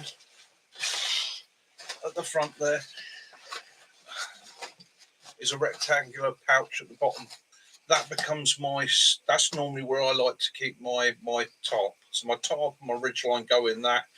Top goes in first, ridgeline goes in on top, and then I've got it there in its own pocket, ready to come out straight away. So I can drop that off, open it up, shelters up, rig. Once my shelter's up, everything else can slow down. Keep some weather off me. Ooh. You went to Thatcher's Brewery. You didn't take me, you git. As Cass was saying.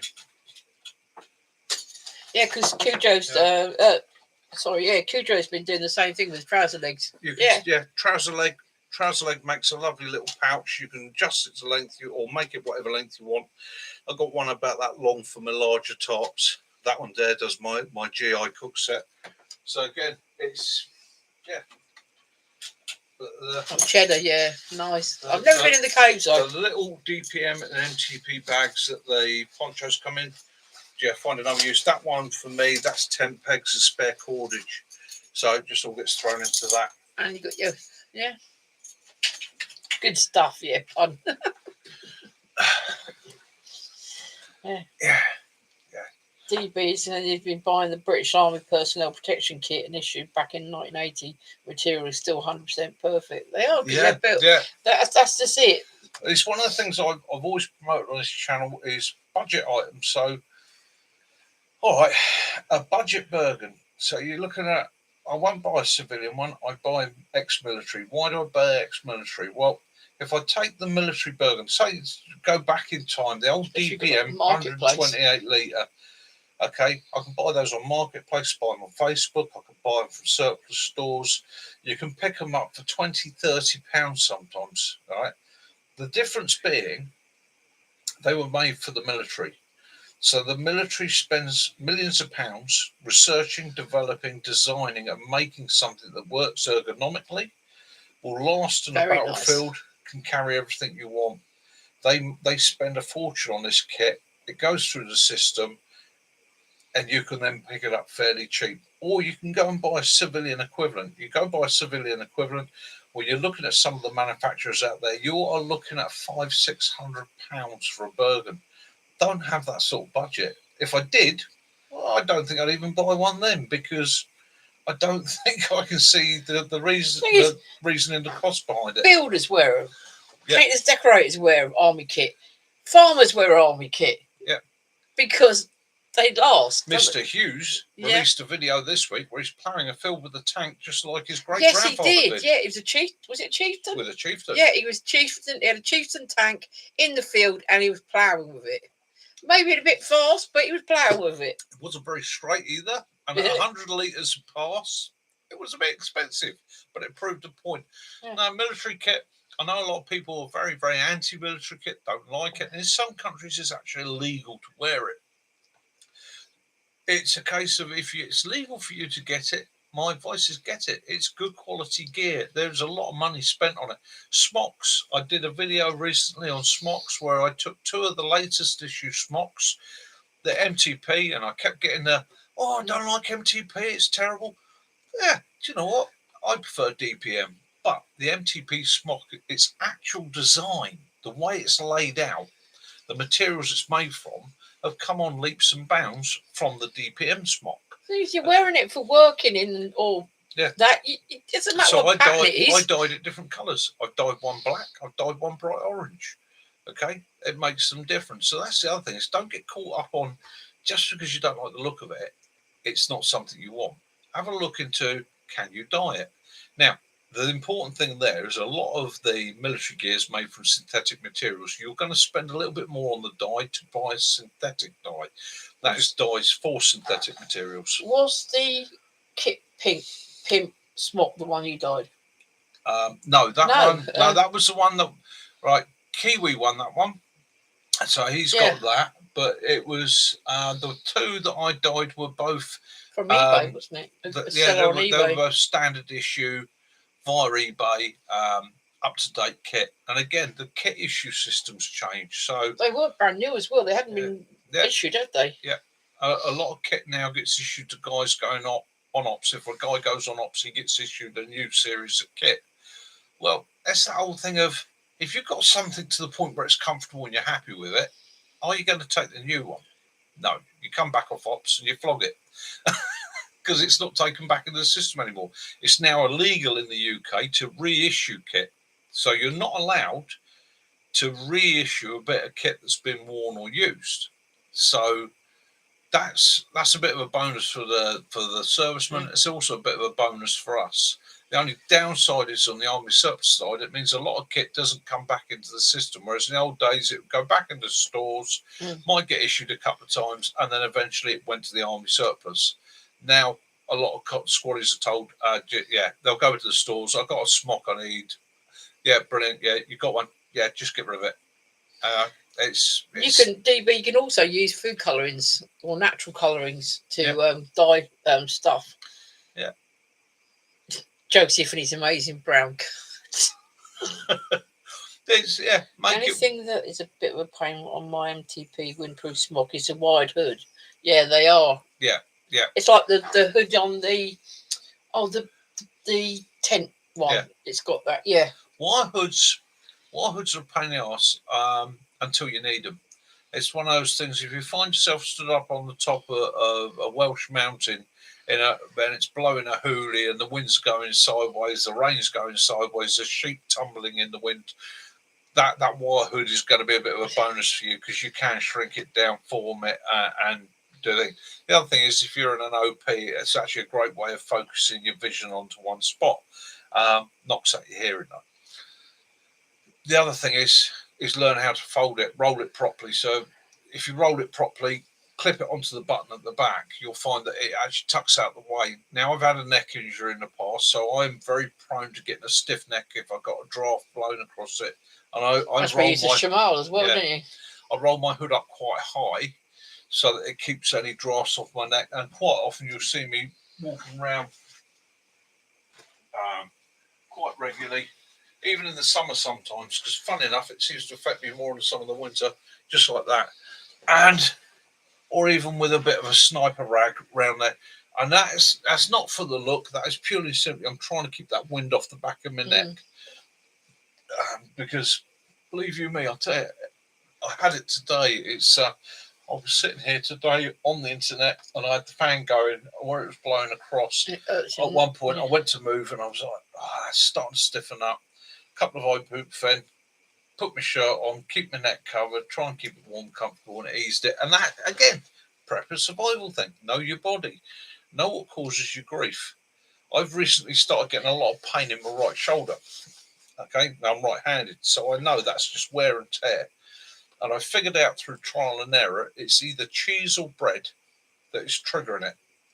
So what I'm going to do is, over the next week or two, I'll do a couple of days on cheese with no bread, see how the effect is, and then reverse that to bread and see what the effect is, and figure out what's affecting it. Once I know what's affecting it, I can adjust my diet so that I'm not suffering with it.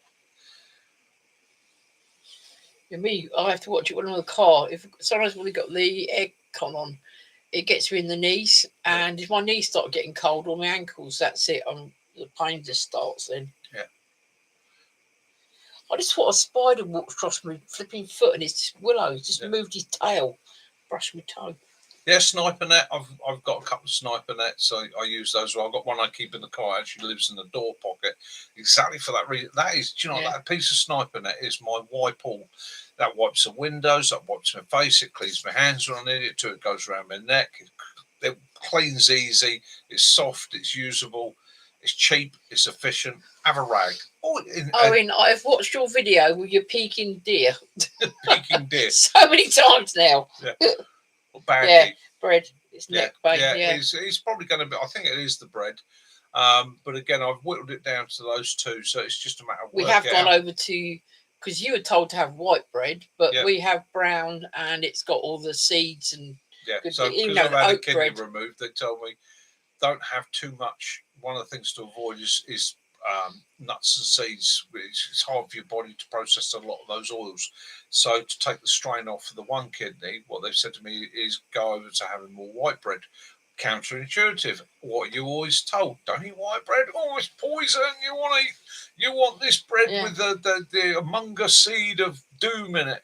And then all of a sudden, it was a seeker but it was peaking. All of a sudden, you're told no, don't do it.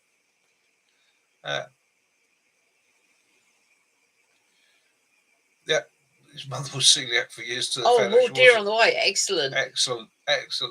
And again, life's a hobby. So if you're interested in your wildlife, so life's a hobby's been setting up game cameras and getting some fantastic footage of deer, pine martens and that on his channel. Absolutely fantastic to see. Really enjoyed it. Got a shamar on his head right now, newly shaven head, no sunshine allowed. Oh yeah, I know that feeling, my brother. I know that feeling well.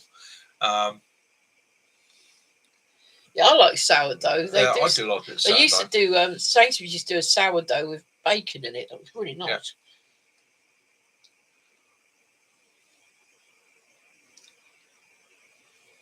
Peking duck.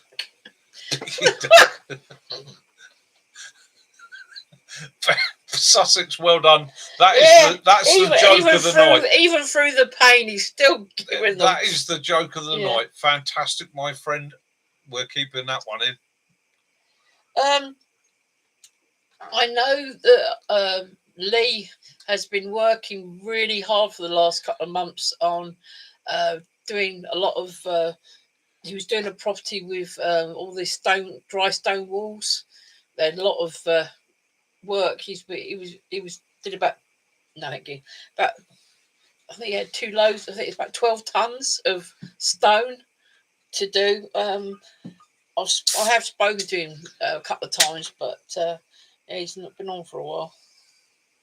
I think he's looking forward to getting back out and doing some more of his videos again, rather than that, because it's been quite hot for him to do the stones. And he did all these stone walls, and then the person decided they wanted it higher and that. So Lee, if you're watching this in the next day or two, sending our love and respect to you, mate. He has been putting a lot of his photographs on Facebook. He is a guru. He's a man with so much knowledge. Absolutely fantastic. If I ever get to his level of knowledge, I'd be over the moon. You got a bull roarer downstairs that he did for you. He painted with. Was it fox? Fox. I should be taking that back down to my home. I will be walking to the top of Rail Tor. There will be a moon or sunset video of me with a bull roarer stood on the rocks of Rail Tor over Bodmin there, frightening the life out of wildlife. Did the British Army issue leg gaiters? Yes. Right. Yeah, I actually have still an issue. Yes, I have a set there. Ooh. You might have known it. It's like There you go. I can't see because there's a chair. There's a set in MTP. Yeah, there is the British. Okay, MTP. They're made of Gore-Tex. They're very, very heavy duty. Yeah. They're zipper, Velcro, elasticated. Yeah, I'm not going to tell you to suck eggs. You know how these things work. The only thing I don't like on them is the underboot cordage there. When you get them, replace it with something a bit more hard wearing, because that's usually the bit that goes. But yeah, they do a very, very good job. I tell you what, that inner part actually feels a bit like the neoprene you get on wetsuits. That's what it feels like, doesn't it? I'm going to give you a little. Oh, sorry, wait. Right, so these are. I don't know if you've got pen and paper to hand. Give me a shout if you need me to call it out again. So these are Gators General Service Mark II MTP. The MSN number for them is 8440 stroke 99 stroke 151 stroke 4045. And they come in sizes. So this size standard fits boots 4 to 12. and it was issued in 2016. There you go, just in case you want to do a screenshot of that.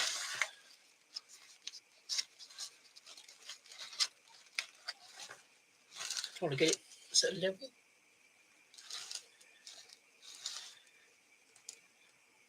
There we go. Do they stand up to the thorns and brambles? Yes, they do. Yeah. Right, so they are really thick, hard, aren't they? They are Gore-Tex on the inside, and on the outside it is the same stuff they make the burdens from. Oh, come on. Begins with a C. Cordura. That's it. It's Cordura on the outside, and it's Gore-Tex on the inside. It is very thick. Bill Sticks will tell you, this does look huge, this room, but he'll tell you that it's not that big at all, because the boys used to have their bunk beds in here. 10 foot by 8. Yeah, it's, yeah.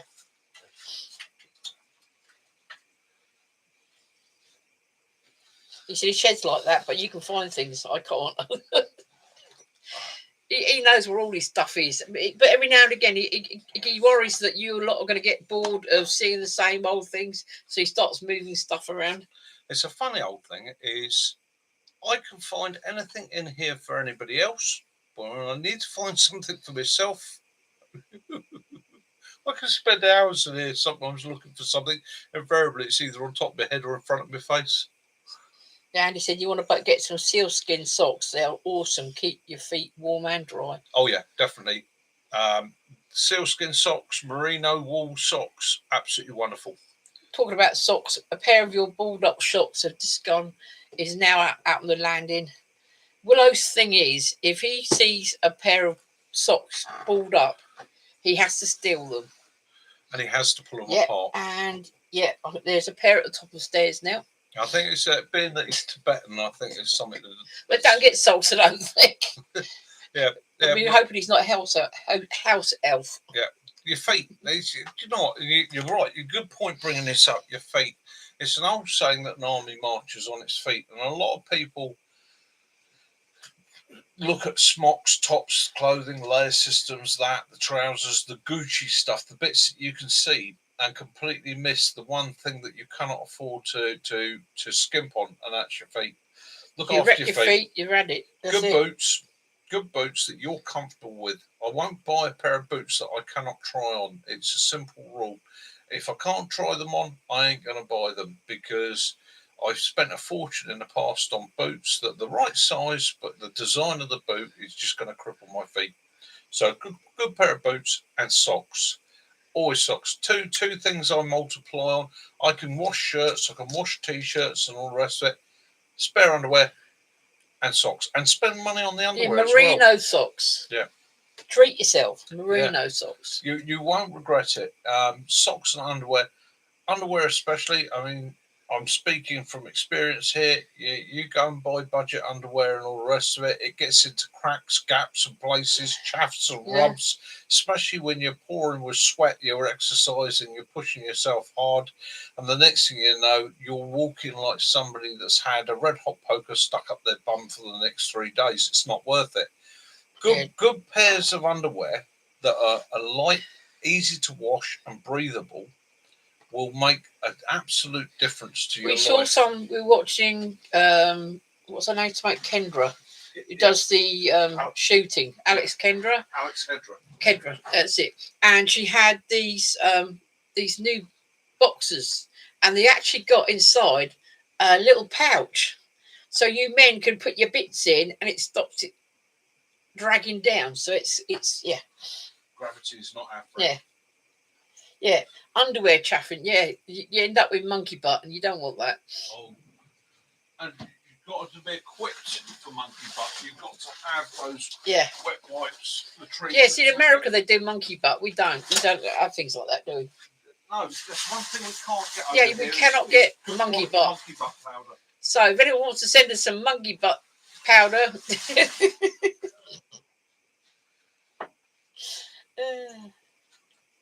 It's and again, it's one of those delicate subjects that nobody wants to hear about. Sussex has got he has to get size 14 socks. The other thing I can recommend, if you're somebody that suffers with that sort of thing, and a lot of us do, especially when we're exercising hard and training hard. I've got it here somewhere. Let me find it. I'll just give it 2 seconds. Oh, there we go. Right, one of the things I can recommend to you, and it works very, very well, is that it's called liquid talc. Okay. This one is actually from Poundland, and it is brilliant. This will help stop chafing. What it is, it's a cream base, but it's a silicone cream base. And being silicone, what it does, it lubricates the surfaces so that instead of creating friction, they move freely over one another, and it works in really, really quick, really easy. Doesn't leave an oily residue.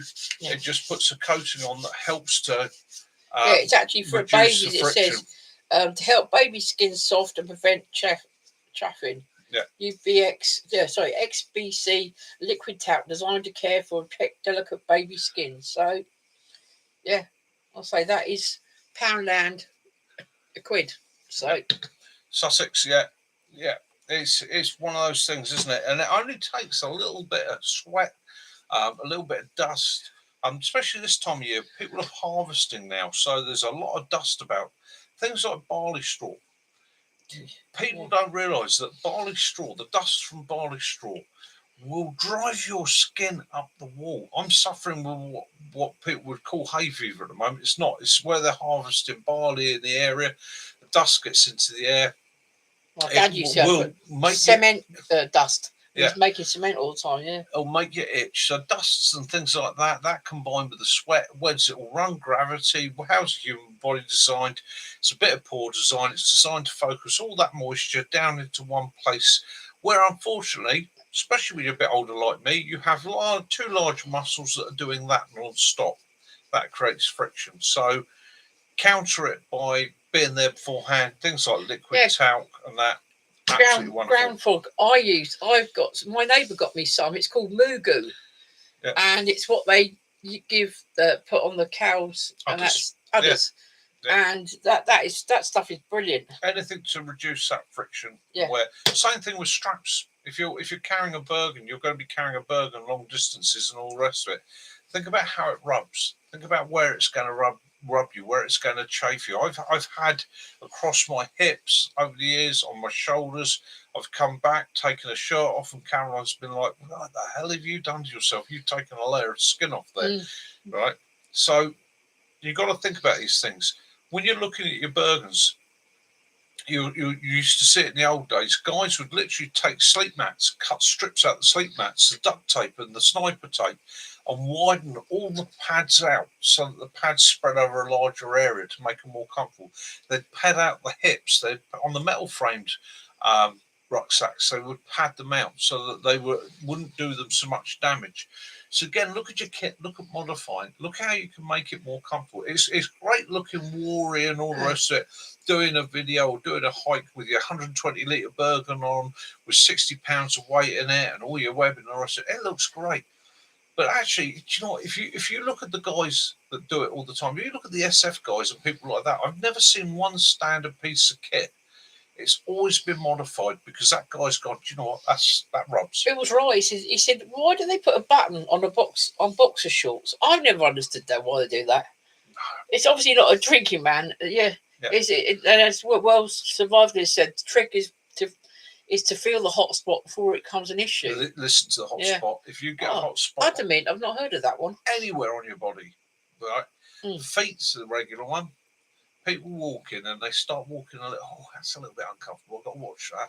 Well, Lee, when he did his walk, all his feet were deal with it there murdered, and then, weren't they? You know, it's if you've got a bit of kit that rubs or is uncomfortable, you've got to adapt it because it's only going to get worse. Especially if you find yourself in a situation. For a lot of us, it's practice. Go out, walk for 3 hours. Wow, that's starting to rub a little bit. I'm going to head back now. So there's another thing put on your list of your prepping stuff is put in things like that that's going to, make you better. Adapt that kit way before you need to adapt it. Yeah, optimization of your gear, exactly. Yeah, take a little bit of information and and trial and error as well. Remember this: no two bodies are the same, and our bodies change as we get older. So things that never used to be a problem, shape and size wise, become a problem now. I've been talking to my doctor because I've got a belly, and I was saying to her, I don't get it. I lose weight. I drop from 18 stone to 15 stone, and I've still got a belly. I do all the sit-ups, the squats, all the exercises are supposed to reduce it. It doesn't go away. And she laughed. She went, "You won't." I said, "Pardon?" She said, "You won't." She said, "You're at that age now." She said, "All those muscles and that, all that body, the way your body's designing now, it's put it on there." She said, "The other thing is the issues that you've had over the last couple of years with the operation and that, you've got a weak structure there." She said, "You would have to literally spend 4 hours a day in the gym to get rid of it." She said, "So your best bet is to actually adapt to it and learn to live with it." And then she laughed and said to me, "And remember this, if you're carrying an extra few pounds, right, that's a fuel resource. It is something that's going to mean you can go that little bit further. You're not going to be affected by the cold quite so much." And I was like, fuel tank. So it's no longer my tubby belly. It's now my fuel tank. Dropping down. Yeah. Yeah. Oh, definitely. And this is the other thing, isn't it? The other lesson is listen to your. Me and Dee were talking about it last night. As you get older, listen to your body. Really, that is so essential. Yeah, don't put off going to the doctors on that. Yeah. If you see a problem, just deal with things before they become too far gone. And the same with your physicality, your actual ability to do things. Slow it down a little bit. Take your time. That old ticker's only got a certain amount of mileage in it. Look after it. Okay? Don't push it as hard as you used to, because your body's not as young as it used to be. Watch out his ears, just needle shot. Yeah, tortoise and hare it. Look about being able to do the distance rather than the speed. Okay? Get there in one piece. I've met many people over the years that have learned to move quickly, light, fast, and all the rest of it. And as they've got older, they've all said the same thing. God, my knees are blown, my hips are blown, my back's blown. Okay, I've got the same issues as well. My knees give me grief, not as much as some. My mate Mac, okay, he's an ex-para. He's crippled by his knees and his hips, not because of any weakness, but the abuse that his body has gone through over the years. The things he used to do way above and beyond anything I've ever done, but it comes back. It comes back to hit you. It comes back to so, as he said himself, it's one of those things you've got to learn to adapt. You've got to learn to say to yourself, right, I ain't going to do that tabbing that time anymore.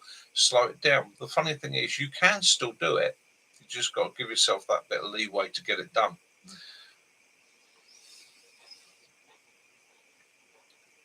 Yeah. Well, I had an argument with my previous GP. I think it's one of the reasons that I went off him so much. Was one day when he looked at me and he just said, "You're a beast, Mr. Mitchell. You're a beast." And I said to him, "What makes you say that?" He said, "Oh, your body mass index and all the rest of it." And I said to him, "Right." I said, "So just because somebody's a bit bigger, you say they're not fit?" And he went, "Yeah, exactly." I said, "Explain to me a rugby player then." You pardon? I said, "Well, I've never seen a skinny rugby player. And yet these men can go onto a field for long periods of time. It involves sprinting. It involves stamina. It involves massive amounts of strength and energy. Short burst energy, long burst energy. It's all there in a game of rugby. Yet I've never seen a skinny rugby player." And he went, I said, "You tell me that a top of his game rugby player isn't fit." And he went, well, it's, and I went, "You can't.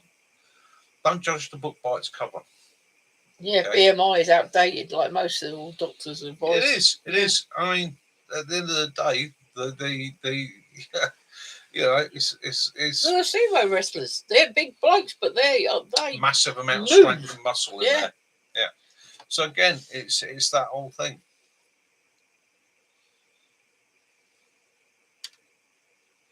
Yeah, exactly that.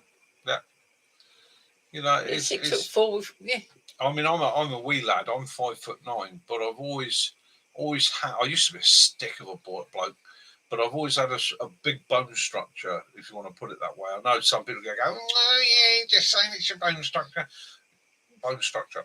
Never broke a bone until I was in my 40s, and when I did, the osteo consultant looked at my X-rays and that. They did a full body scan, and he turned around to me and he said, "It's funny enough." He said, "Well, you're Irish." I said, "Pardon?"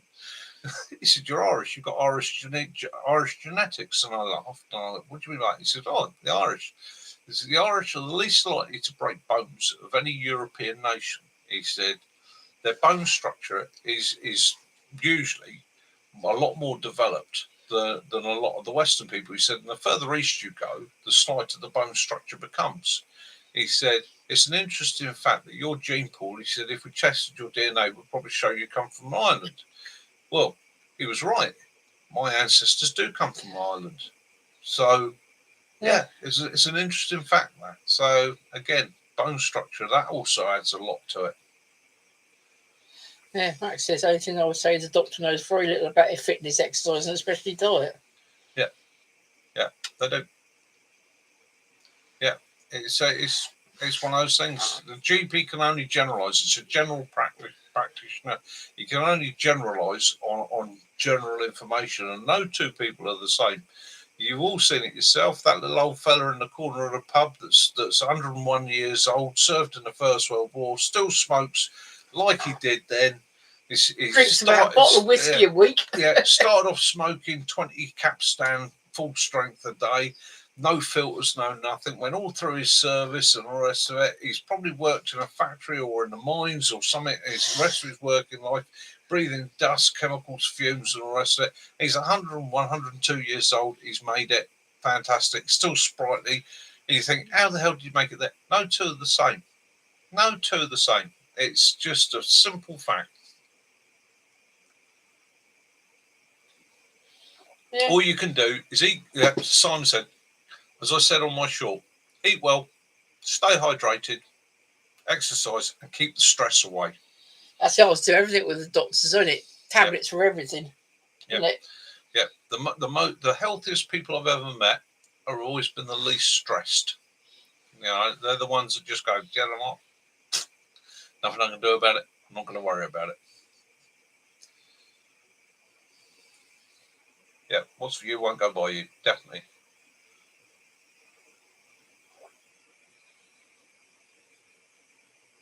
So, Mac, do you eat damsons? Could I send a damson crumble your way?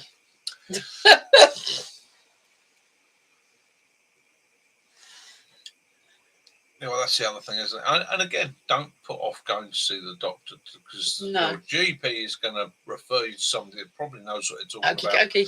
I can't moan about it. They saved my life in the last year. So I've got a big thumbs up for the GP system, the hospital system, especially my hospital. I don't know if it's just me or whether it's because somebody's touched my shoulder in the past, but I will say I have had excellent treatment from my local hospital, and as I say, they saved my life. So I've got no complaints there.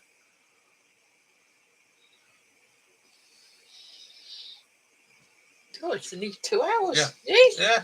Nearly 2 hours. That's flown past tonight. It's been a good night tonight. Yeah. I've been in the swing of it tonight. Yes. Well, I hope I haven't bored you. I hope you found it interesting. Anybody that's new to us, that's got a channel, stick it in the comments there. Let us know the name of your channel and that, so that other people can subscribe to you and like it. Anybody that's watching this in the next few days, that's new to us, or even an old friend. Yeah. I hope you've enjoyed it, and I hope you see what we're trying to do here. It's just building a community of like-minded folks. We don't always talk about prepping. We don't always talk about survival. Sometimes we talk about our favourite subject. What is our favourite subject, Chaz? Food. Hey, cheese toasty. Well, survivalist, yeah. But Keith Richards, how old is he? Yeah. And he's still going, and he's like a flipping old prune. Yeah.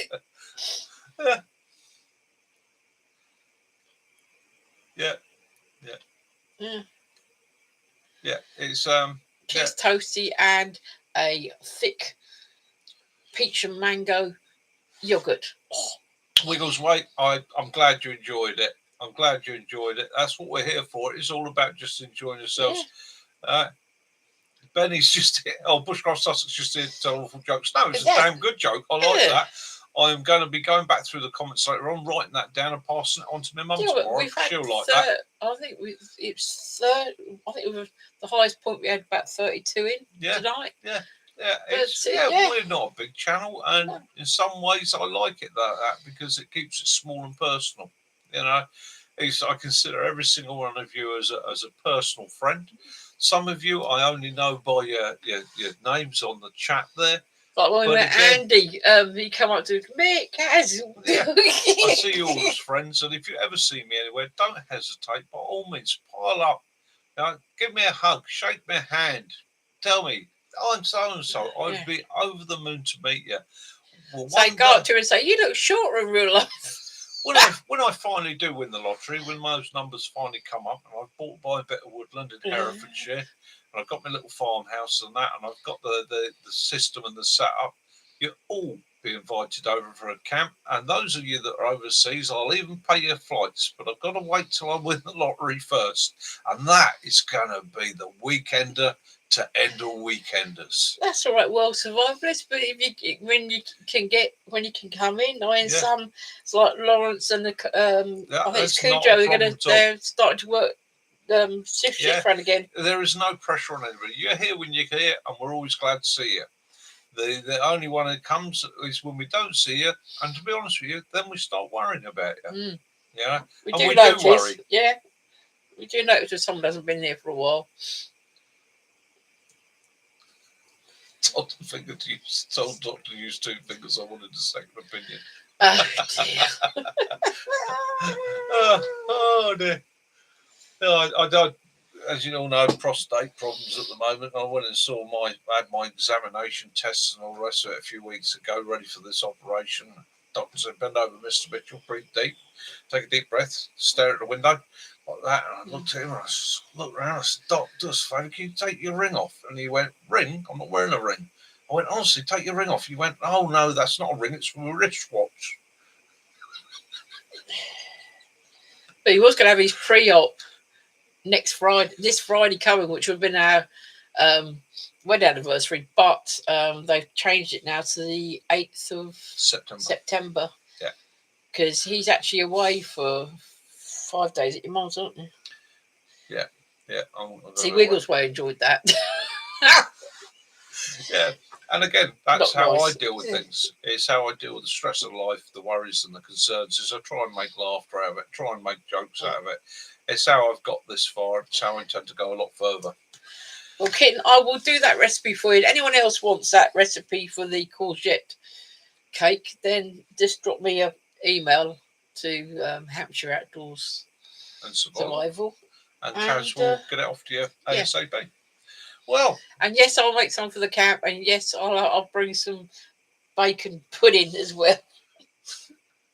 Oh, that was a point of interest. One of my American friends. Yeah, Andy, I'll send you your photo. I did get asked the other day. He was going to sign it for you after a video. Somebody said to me, "So in the UK, if it's that dense a population, how do you get on with your shooting?" Well, I was looking around and I found something in my old shooting bag, which is one of these.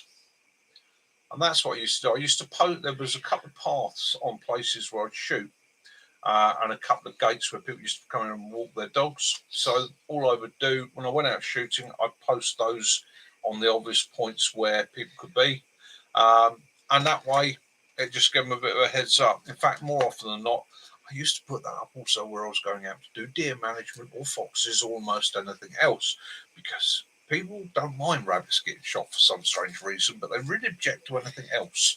So, and so I could find them on the way back. It's orange on the back.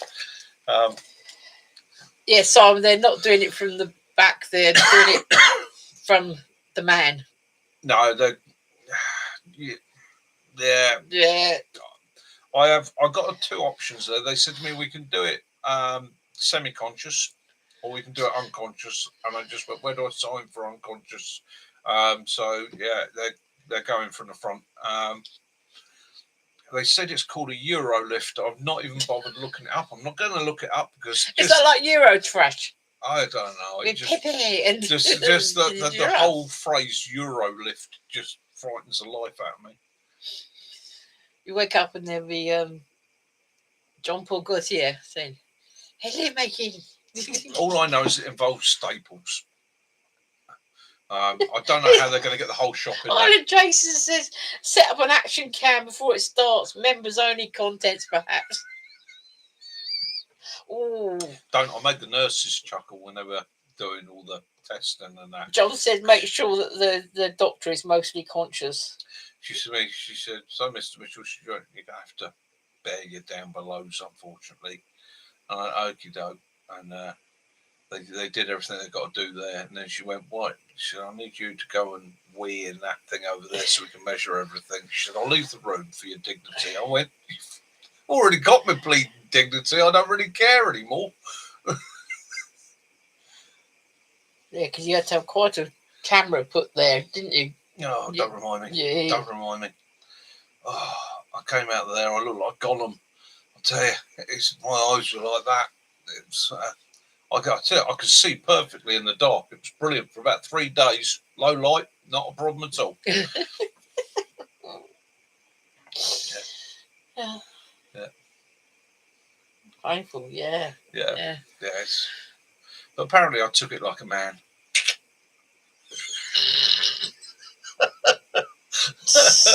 Oh, whimpered like a small puppy on a spit roast. You can look at your subscriptions now. They're going to go through the floor. Yeah. Anyway, but that's the way it goes. Anyhow, guys, that's 2 hours 12 seconds. Yeah, the tin funnel. Yeah, drip, drip, drip, drip, drip, drip, drip. Oh, very nice. So Island Jason's got a week more work, then off for 7 days of overlanding, fly fishing, camping. Excellent, excellent, mate. Oh yeah, brilliant. So we'll catch you next Sunday, and then you're going to be off for a week's adventure. That's good. But looking forward to seeing the video from that. Yeah. And again, anybody here, you want to go over and have a look at a cracking channel, support a guy that's absolutely brilliant and lives in a stunning part of the world. Go over and see our friends. Find your friends with Island Jason. He's on Vancouver Island. Absolutely fantastic area. Absolutely brilliant. Go over and have a look. Right, me, I am going to go and make a cheese toastie for Kaz, and I'm going to have just the cheese for me. I should wave my bread at you. Yeah. Have a fantastic week, guys. Look after yourselves. Yeah. Right. Know you're loved. Have an adventure of some sort. Doesn't matter how big Sussex, or how I hope small. you feel better soon, love. Sussex, definitely, mate. You've probably got one of the top 3 of hateful diseases, unfortunately. Yeah. I would love to say, take this, take that, do this, do that. It's one of those. You're either going to breeze it or it's going to be a pain. Okay, it's going to be, pain, that's the wrong phrase to use. It's going to be a bit of a bugger. But know this much. We're here every Sunday for you, mate. Every single Sunday for you. We all love you. Night all. And we'll all be thinking about you. Take care, everybody. Look after yourselves. Have an adventure. Have fun. Love those you do. Forgive those you don't. And as always, may peace and light be upon you all. See you next week. Kaz, bye. Willow, and Mac. Have a good one, guys. Take care. Nicky out. Bye.